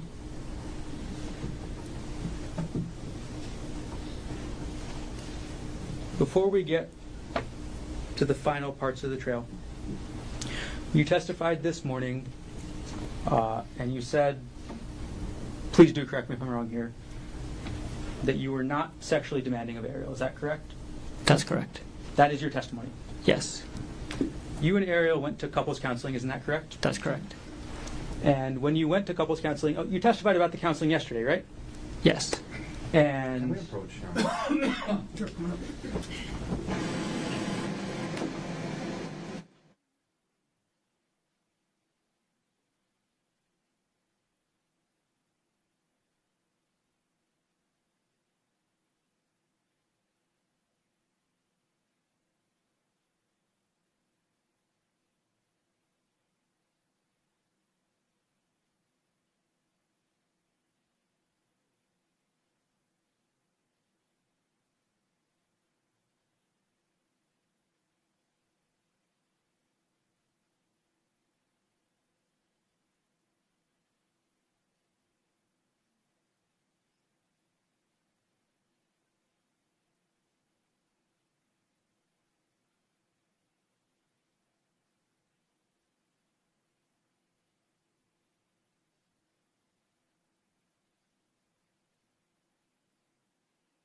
Dr. Konig, just to clarify one more time, you testified this morning that you were not sexually demanding towards Ariel. Is that correct? I think we. The question was if I ever demanded sex of Ari, and I've never demanded sex of Ari. So you never demanded it, right? That's right. How often did you want to have sex with Ariel? There was no specific number of times. It was up to every other day, right? Was what up to every other day? You wanted to have sex with Ariel and an amount up to every other day. Isn't that correct? At some point in our relationship, we had sex, I'm sure, every other day for, that period of time, but there was never a point in our relationship where I... What's the question? So, in December 2024, Okay. after you confronted Ariel about this relationship, you Yes. still wanted to have sex with her every other day. That is correct? not true. We had sex for a portion of December, and it was not every other day, and I never demanded to have sex with her every other day in December or at any point in time in our relationship. And after December 24th, she did not have sex with you again, correct? After December 24th, we did not have sex again. And you testified yesterday that you went to couples counseling, correct? That's correct. And you testified that there were other issues, right? That's right. And one of those issues was an intimacy issue, correct? That's correct. Okay. And the couples therapist you saw, at least one of them was named Gemma Cannon, correct? That's right. And she had a meeting with you in December 2024, right? She met with both of us on December 27th. December 27th. So this is the same day as you've had this continued fight with Ariel, right? We had, I would say, two arguments, two big arguments in December, and one was around the middle of the month, and the other one was on the night of December 26th, and then we argued about it again on the morning of December 27th, right before counseling. That's correct. So you went to counseling with both you and Ariel, correct? That's right. And you both told the counselor what your problems were, right? Yes. And the counselor, Miss Cannon, Objection. If we're hearsay, if we're getting into what somebody else said. The substance not coming in. Overruled. Excuse me? No. It's not substantive. Overruled. okay, so you and Ariel both told the counselor what your problems were, right? Yes. Your problem was the same problem you've talked about a lot already, right? The Yeah, emotional affair. The main issue that I wanted to address was the aftermath of the emotional affair, which included a lot of different issues in our relationship. It wasn't just one thing. It was a big kind of... It was a... And Ariel also stated what her problems were, right? That's right. And the counselor listened to both of you and came up with a plan, that's right? That's right. And the counselor's plan was to deal with the intimacy issues first, correct? The counselor's plan was to deal with the issues that Ariel brought up first, yes. That was the intimacy issues? Yeah, part of it. And then she would deal with the affair afterwards, right? Yes. Not afterwards, but because, again, these are not just like things you check off, off of a to-do list. The affair was causing a lot of issues in our relationship, and addressing those issues were going to take probably years. And the issues that Ari brought up, similarly, was also not just going to be a check off the box thing, and it's probably going to take some time. And the counselor said that she's going to start off with the other issues, and not start off with the affair issues, but it wasn't just like we were going to finish the one, check it off the box, and then move on to the next. There's overlapping issues, and it's all to do with the relationship. And so it's not fair to characterize it like we were going to finish one and then move on to the other. But we were definitely going to. She said, we're going to basically let's prioritize talking about the issues that she brought up first. Gerhardt, are you okay with waiting to address a lot of the issues to do with the affair until later in therapy? And I said, absolutely. And you testified yesterday that those issues about the affair were never really resolved. Is that right? No. Yes, that's right. So, talked about Ariel's issues, and the issues you brought up were never resolved. Correct? I'm sorry, ask that again? The first priority was Ariel's issues, the intimacy issues, correct? The first priority was Ariel's issues, and intimacy was one of them. And then your issue, the emotional affair, was never addressed, correct? And our issue, the affair, wasn't adequately addressed ever either. And neither were the emotional issues. And I have to say, part of the affair and the aftermath of the affair, I had emotional issues, intimacy issues as well with her. So the intimacy issues went both ways.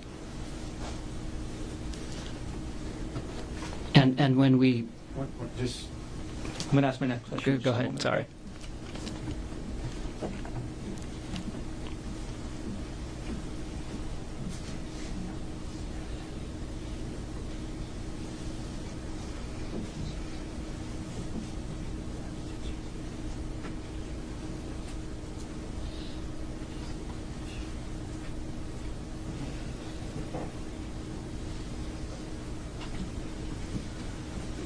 Okay.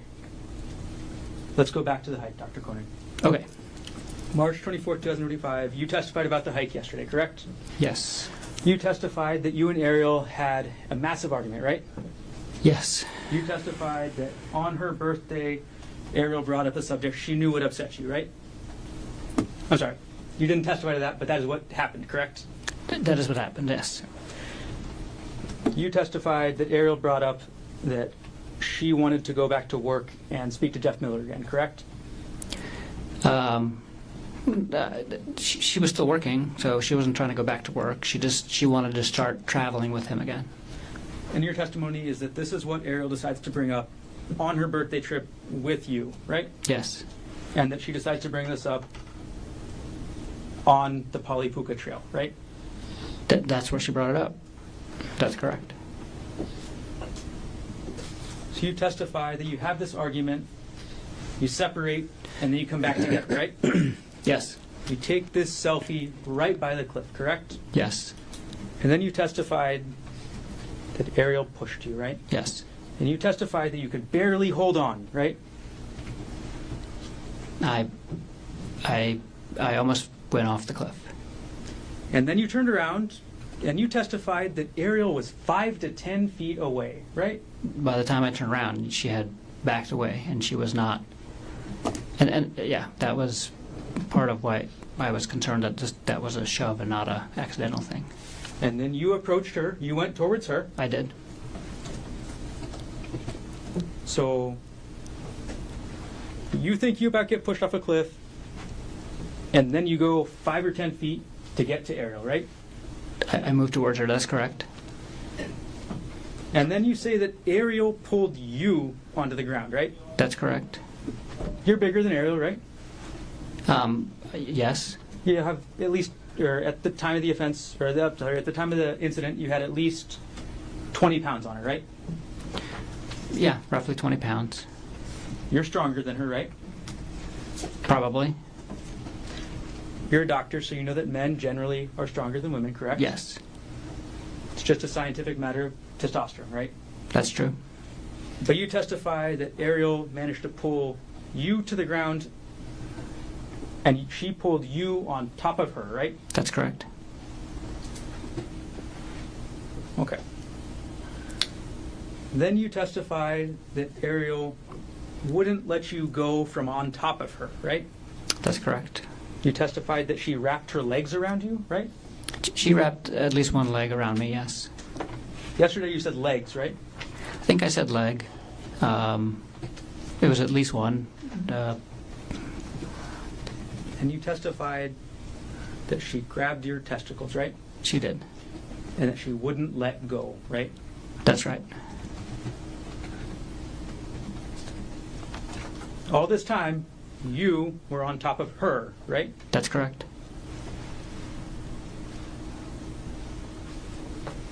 And then you testified that Ariel took that rock. I'm going to grab Exhibit 2 right now.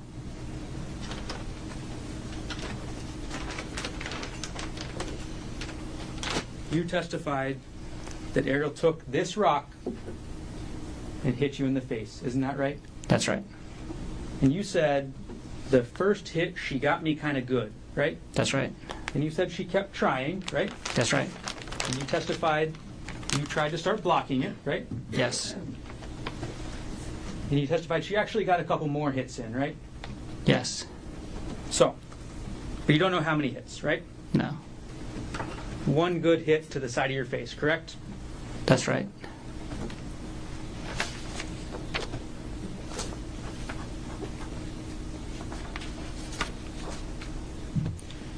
I'm going to publish State's Exhibit 236.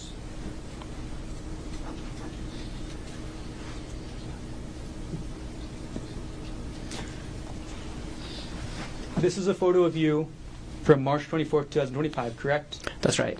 This is immediately after the police arrested you, right? That's right. This is the closest photo of you after Ariel hit you with this rock, right? That's right. And publish alongside State's Exhibit 1.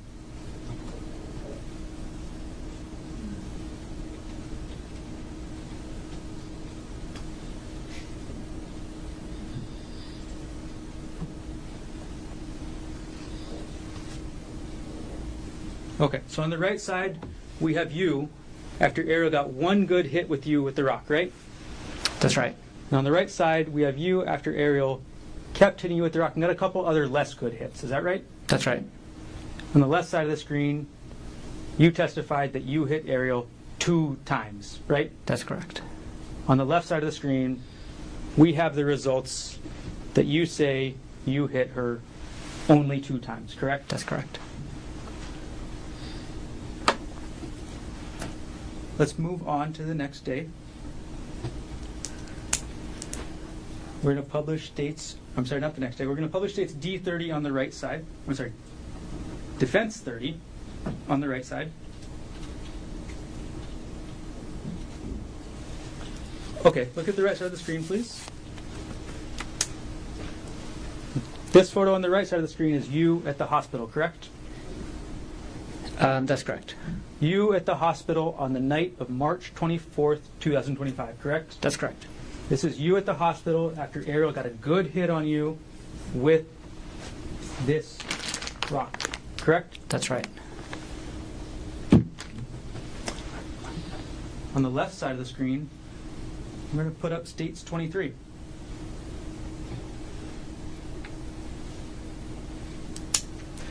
This is Ariel at the hospital, correct? That's right. This is Ariel at the hospital after your 2 hits, correct? That's right.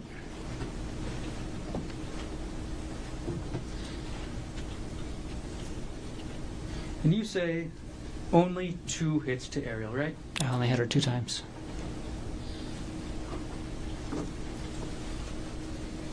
This is the front of Ariel's face after those 2 hits, right? Yes. Which exhibit? States 22. Thank you. Put up States 27. This is Ariel's hand after those. This is Ariel's hand after those 2 hits, right? Yes. And lastly, we'll put up on the left side States 1, 2, 8.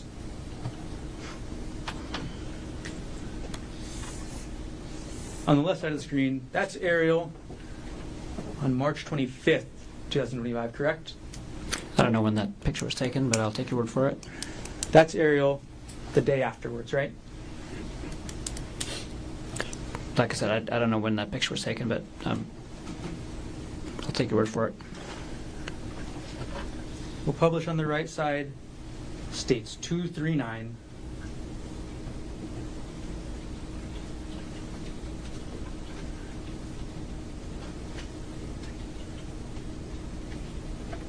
We'll flip it upside correctly.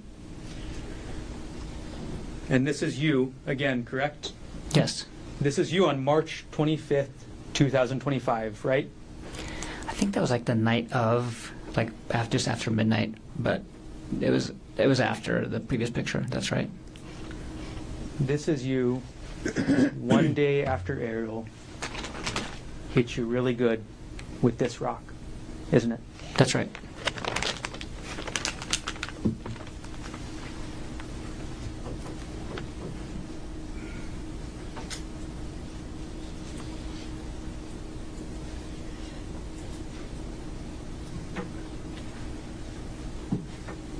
Take the recess. I'm sorry. Should we take the recess? That was a good time. Ladies and gentlemen, let's take our afternoon recess. Ms. McKellen will get you at 2:45. Leave your notebooks on the chair. All right.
1CPC-25-373. Dr. Konig is present in court on the stand and still under oath. All full counsel of record are present. All jurors have acted accordingly. Mr. Garner, please continue. I have no further questions. Mr. Otake, can you redirect? Yes. Okay, Gerhardt, I'm going to just try to jam through this. I know it's been a long day. You were asked about going into detective mode. Why did you go into detective mode when you saw these things and learned about what Ariel had been doing or communicating, the way she was communicating with Mr. Miller? Why did you go into detective mode? I just needed to find out details about the relationship. Okay. For you, it was something you were searching for information. She was obviously deleting things and trying to hide things, and I just wanted to understand what was going on, really. The extent of the Yes. relationship. You were asked about the text messages from 12/1 that started, and that was a Sunday. Remember that? That's right. And you were asked about, well, it would say good morning, and then it went on throughout the day, Christmas lights, what you doing, all day long until good night. And you were asked that, there was nothing sexual in there. Were you still concerned that on a Sunday your wife was communicating with another man all day long? Yeah. Objection leading. Yes. Even though there Move wasn't. to strike the last answer. Granted, last answer or stricken. Did the text messages still concern you, even though the word sexual wasn't in there? Yes. Objection. Sustained. And move to strike the last answer. Granted. Were you concerned by the text messages on that Sunday between your wife and another man? Same objection. Sustained. Let's meeting. How did you feel about the text messages on that Sunday between your wife and another man? I was very worried.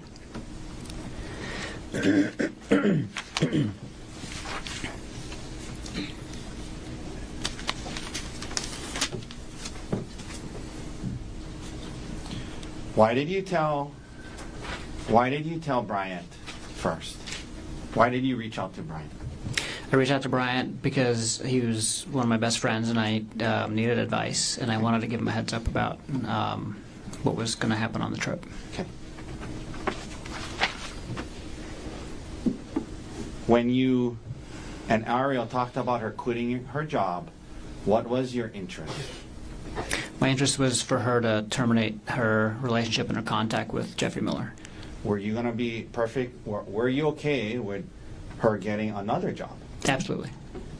Was there a conversation about her looking for another job? Objection leading. Sustained.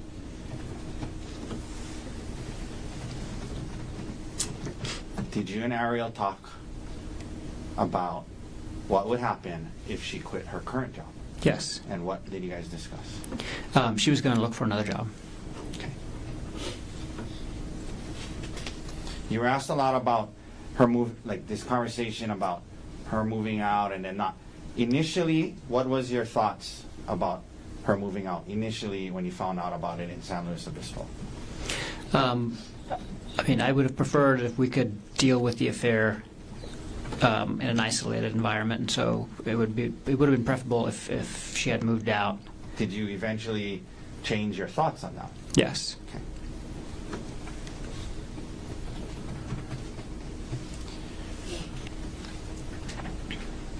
You were asked about monitoring her communications. Is there anything you learned in the audiobooks about that? Yes. What did you learn from the audiobooks about monitoring her communications and her sharing, giving up some privacy during this healing period? I learned that as part of rebuilding trust in a relationship after an affair, especially in the digital age, it is going to require proactive giving up of some degree of privacy by the cheating spouse. Okay. Now, you were asked about in December time period certain things that on your computer, when they ran this Axiom search, indicated it was accessed. Okay, so I'm going to quickly ask you, I'm not going to spend hours on it, Okay. ask you a few questions about it. Yeah. The things about Reddit and, the audiobooks and things to do with infidelity, why were you looking up these things in late December? Because I was working on our relationship. Were you still having a hard time with it all? I was. Okay. You know, I asked Detective Inuma about how the search warrant, the computer search only pulled the terms, the relevant terms, and your name wasn't on there. Do you believe, like during this time period, you were also looking at your own financial? I most certainly was. Objection beyond the scope and expertise. Do you believe you were also looking at your own financials at that time? Yes, I most certainly were. But you heard Detective Inuma say that search only pulled the ones with her name, yeah? Yes, I heard that.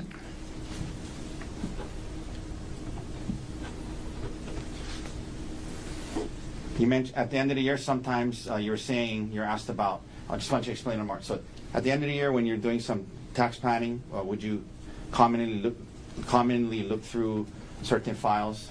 Objection leading. No, you can answer that. Yeah, and not just tax planning, but just financial planning, like budgeting and things like that, and kind of reviewing, like, you know, how our retirement accounts were doing, and it was more than just tax planning. You know, there was a retirement account of Aries that they brought up.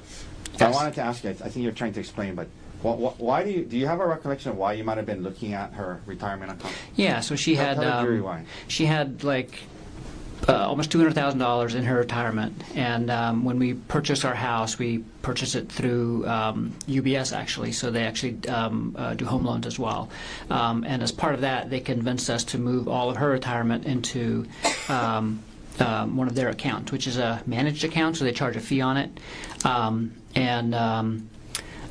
they wanted me to move my retirement account out of my account too when I terminated my job, but that was after we closed on the house, so we didn't end up doing that before we closed on the house. And I was glad because Aries' return at UBS was very poor for 2024, and so I was looking at her return in 2024 that she got at UBS, and I was looking kind of at historical data, and then I was also looking at her return that she used to get on the same retirement money when it was still held at Westinghouse, and it was part of the process to decide if we were going to switch to her retirement account to a different account and provider to get a better return. Okay. You know, all these financial documents they brought up, were you trying to, like, see if it would be cheaper to kill her than divorce her? No.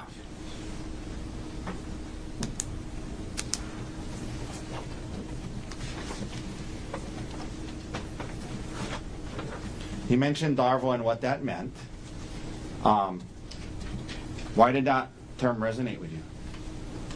Oh, because so it felt like she was deflecting and then also blaming me for now the affair, and then also bringing up other things. And one of the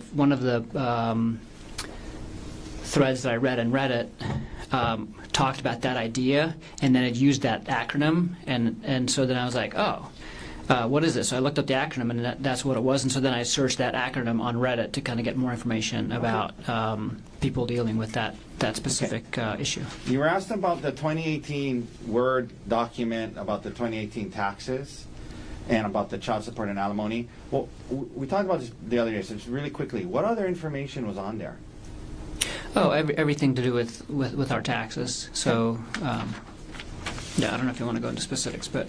So it wasn't just alimony and child support? That's right.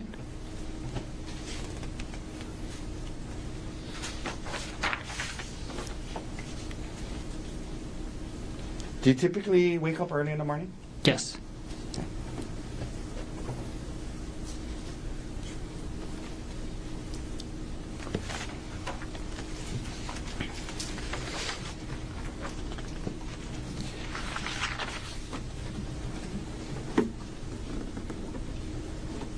You talked about this the other day, but after looking at the Palipuka on the website, what again? Why did it seem like a good one for you guys? What was the reasons? Yeah, I thought that was going to be a really good hike for us to do because, like the prosecutor mentioned, it has these expansive views of the entire East Oahu. I'm sorry, West Oahu. No, East Oahu. East Oahu.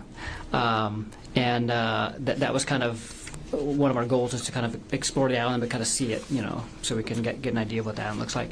It was a relatively difficult hike, which we're kind of used to, and we liked hikes like that. That's like a little bit out of the ordinary, and it ended up at this really cool spot where we could take a picture. It was close to Waikiki, and it was a short hike. Okay. Fit into our You wanted schedule. to do other things that day. Yes. Okay. 1 second.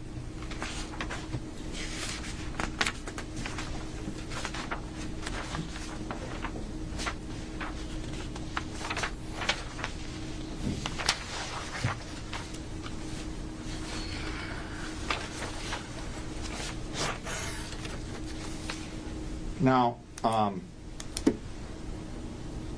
you were asked about whether or not during the conversation when you confronted Ariel about the affair in San Luis Obispo, prosecutor asked you if at some point in that conversation you called her a lying bitch and a whore. You remember being asked that? Yes. And was this a long conversation you guys had? Yeah, I mean, I would say we had the conversation about the affair for the entire time we were in San Luis Obispo. But then that first on night, and off, That first night, did that conversation get heated and emotional? It did. Okay. It did. Let me ask you this. It was just the two of you there, right? Oh, when yes. Yeah. And you were asked if you called her those names, and you wanted to tell the jury that you did. Yes. You could have said, no, I didn't call her that, but you wanted them to know that you did call her those names, Actually right? reading, testifying. Sustained. You testified to this jury, well, you admit that you called her those names. Yes. Okay. And then did the conversation continue, and did you guys try to work through it? Yes. Okay. All right, thank you, doctor. That's all the questions I have for you. Any recross based on what was asked on redirect? Just a moment. Take your time. Actually, before we begin, may we approach on the record? Yes.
Dr. Konig, we're going to keep this very limited.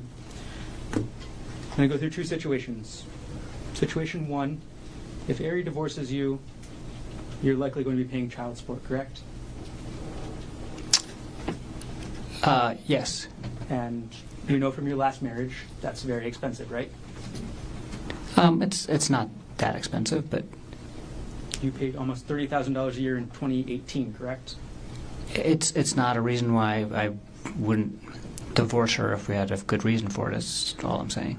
If Ariel divorces you, if she divorces you, you're likely the one that's going to be paying child support. That's correct? If we ended up getting a divorce, I would be paying child support, correct?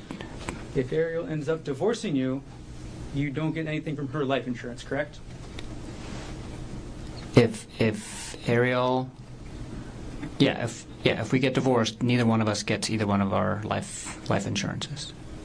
Ariel divorces you, you don't get any of her retirement accounts, correct? If we get divorced, Objection. well, that's not Call for a true. legal conclusion. No, if we get divorced, Ariel might get some of my retirement account because my retirement account is much bigger than hers. The question was, if Ariel divorces you, you do not get her retirement account, correct? This is a question of law. It's not that's overruled. I know the retirement accounts are going to be. I know that retirement account division is part of divorce, and I know that there's a lot of things that go into that calculation. I know that my retirement account is much bigger than her retirement account, and I'm not sure what portions we'll be able to keep because it's based on when the contributions were made and things like that. You know that you're likely not going to be taking her retirement if she divorces you, correct? Like I said, I don't know what's going to come of all that. It's a complicated. It's much more complicated than the life insurance issue, for example. And you know that if Ari divorces you, a likely outcome would be 50-50 custody, correct? It depends on the circumstances of the divorce. You knew before March 24, 2025 that if Ariel divorced you, 50-50 custody is generally standard, correct? Yes, absolutely, and that's what I would have been advocating for. Second scenario, if Ari dies, you don't pay any child support, correct?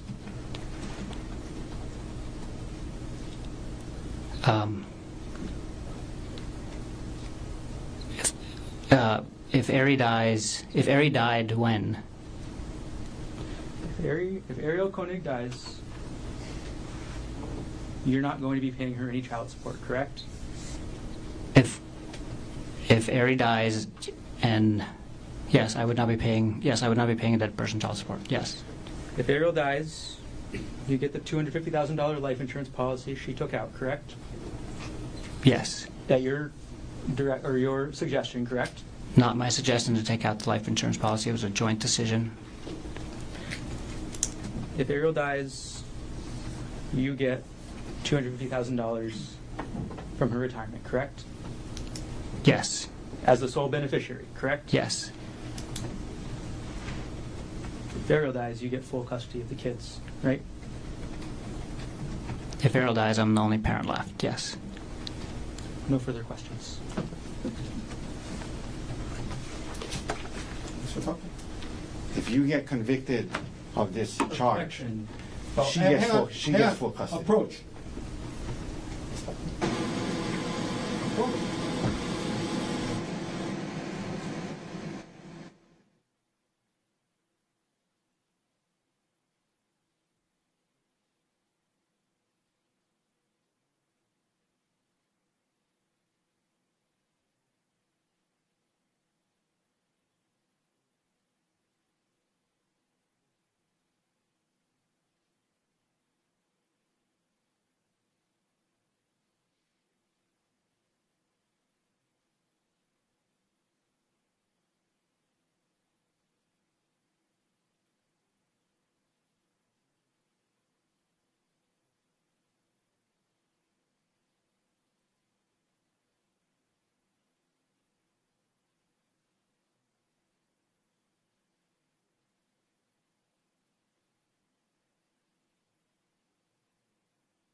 You were asked about custody.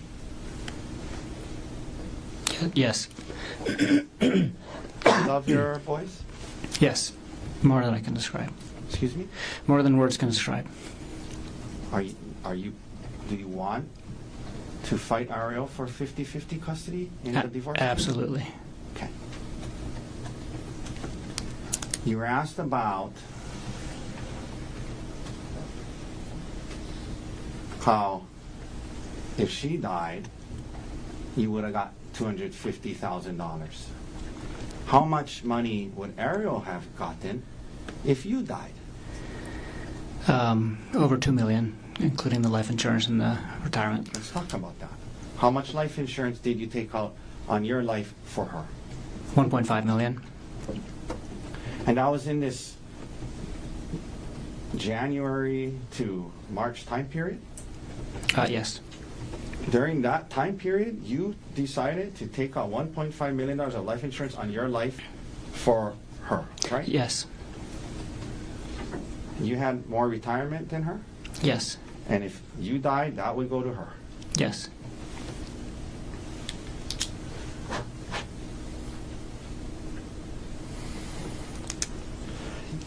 They brought up child support. Throughout, when you were your two older kids, they asked you about that. After you and their mom split up, did you pay child support? Yes. Did you feel it was the right thing to do? Yes.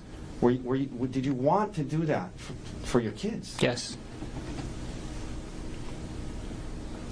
If you and Ari got divorced, would you be willing to pay child support? Yes, absolutely. Would you do financially whatever you needed to do to make sure your kids had a good life? Yes. All right. Thank you, Gerhardt. Any other questions? No further questions. Doctor, thank you. You can return back to Council Street.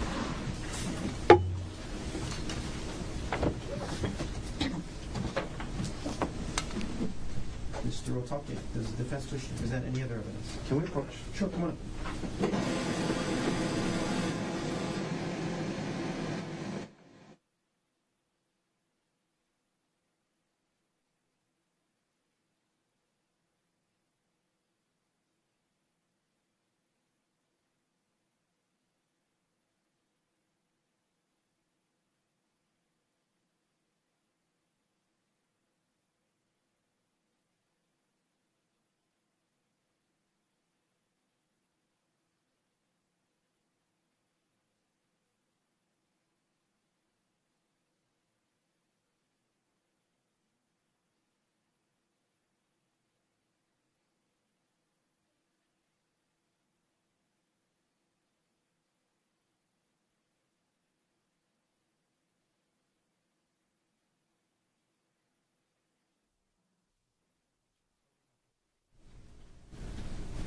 So, ladies and gentlemen, I'm going to release you for the day.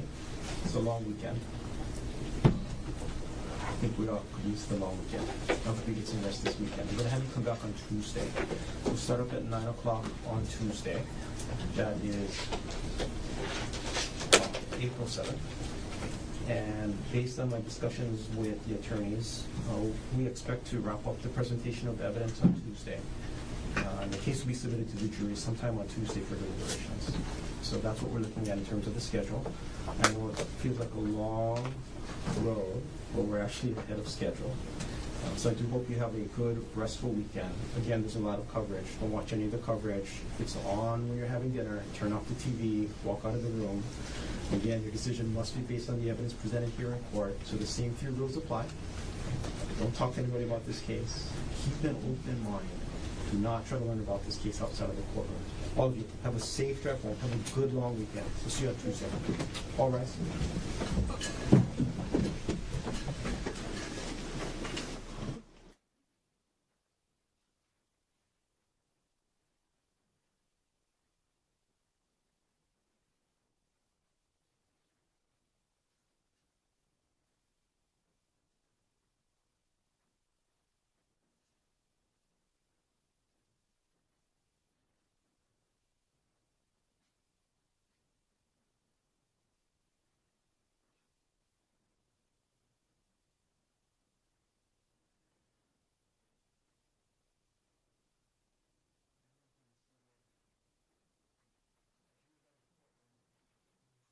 So I have one question. The jury instructions that we settled earlier, at this point in time, court is not contemplating any amendments as we settled them. Mr. Garner, anything on that issue for the state? No. What you, Mr. Otake? Can't think of anything that happened today that would change it. Thank you. Counsel, can I ask you for a favor? Because I know you're living this case. If there is something we need to revisit, can you let me know first thing Monday morning?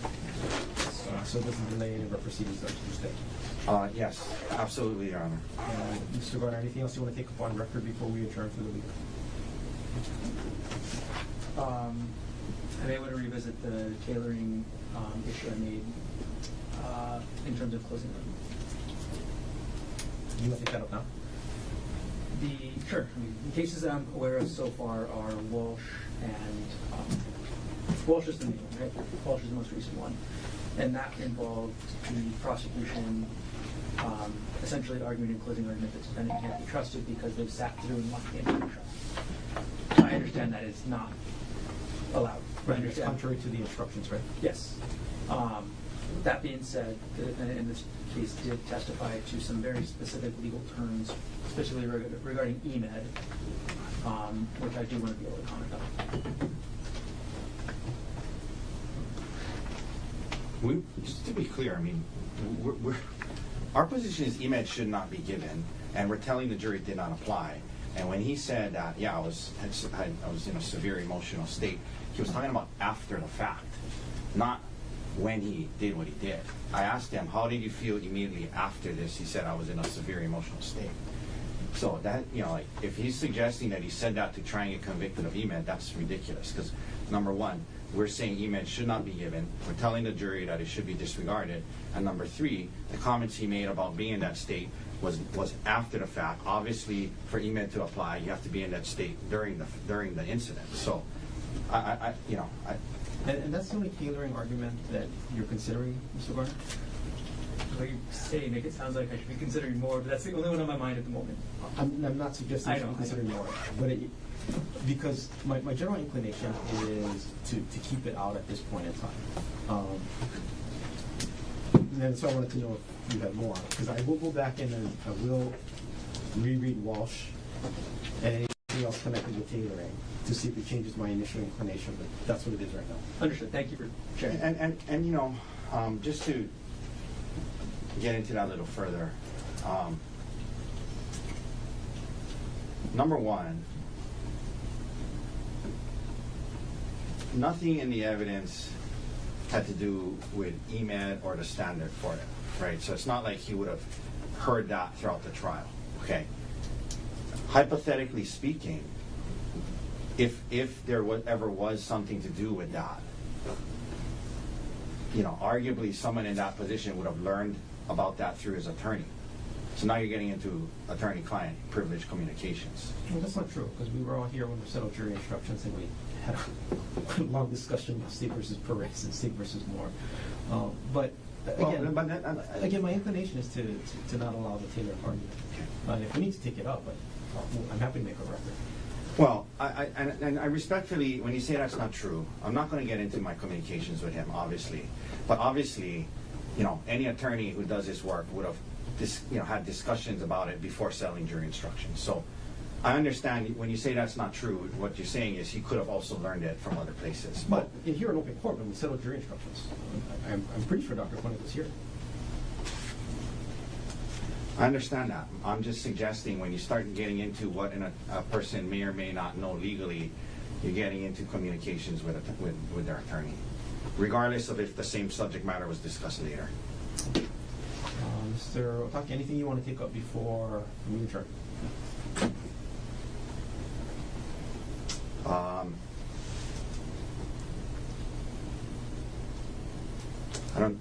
I don't believe so. I guess is the idea that closing would be an hour? We can talk. Yes, we'll talk about scheduling again up here at the bench once we adjourn. Oh, okay. The time limits. Yeah. Okay. So if there's nothing further, we'll adjourn. Council coming up.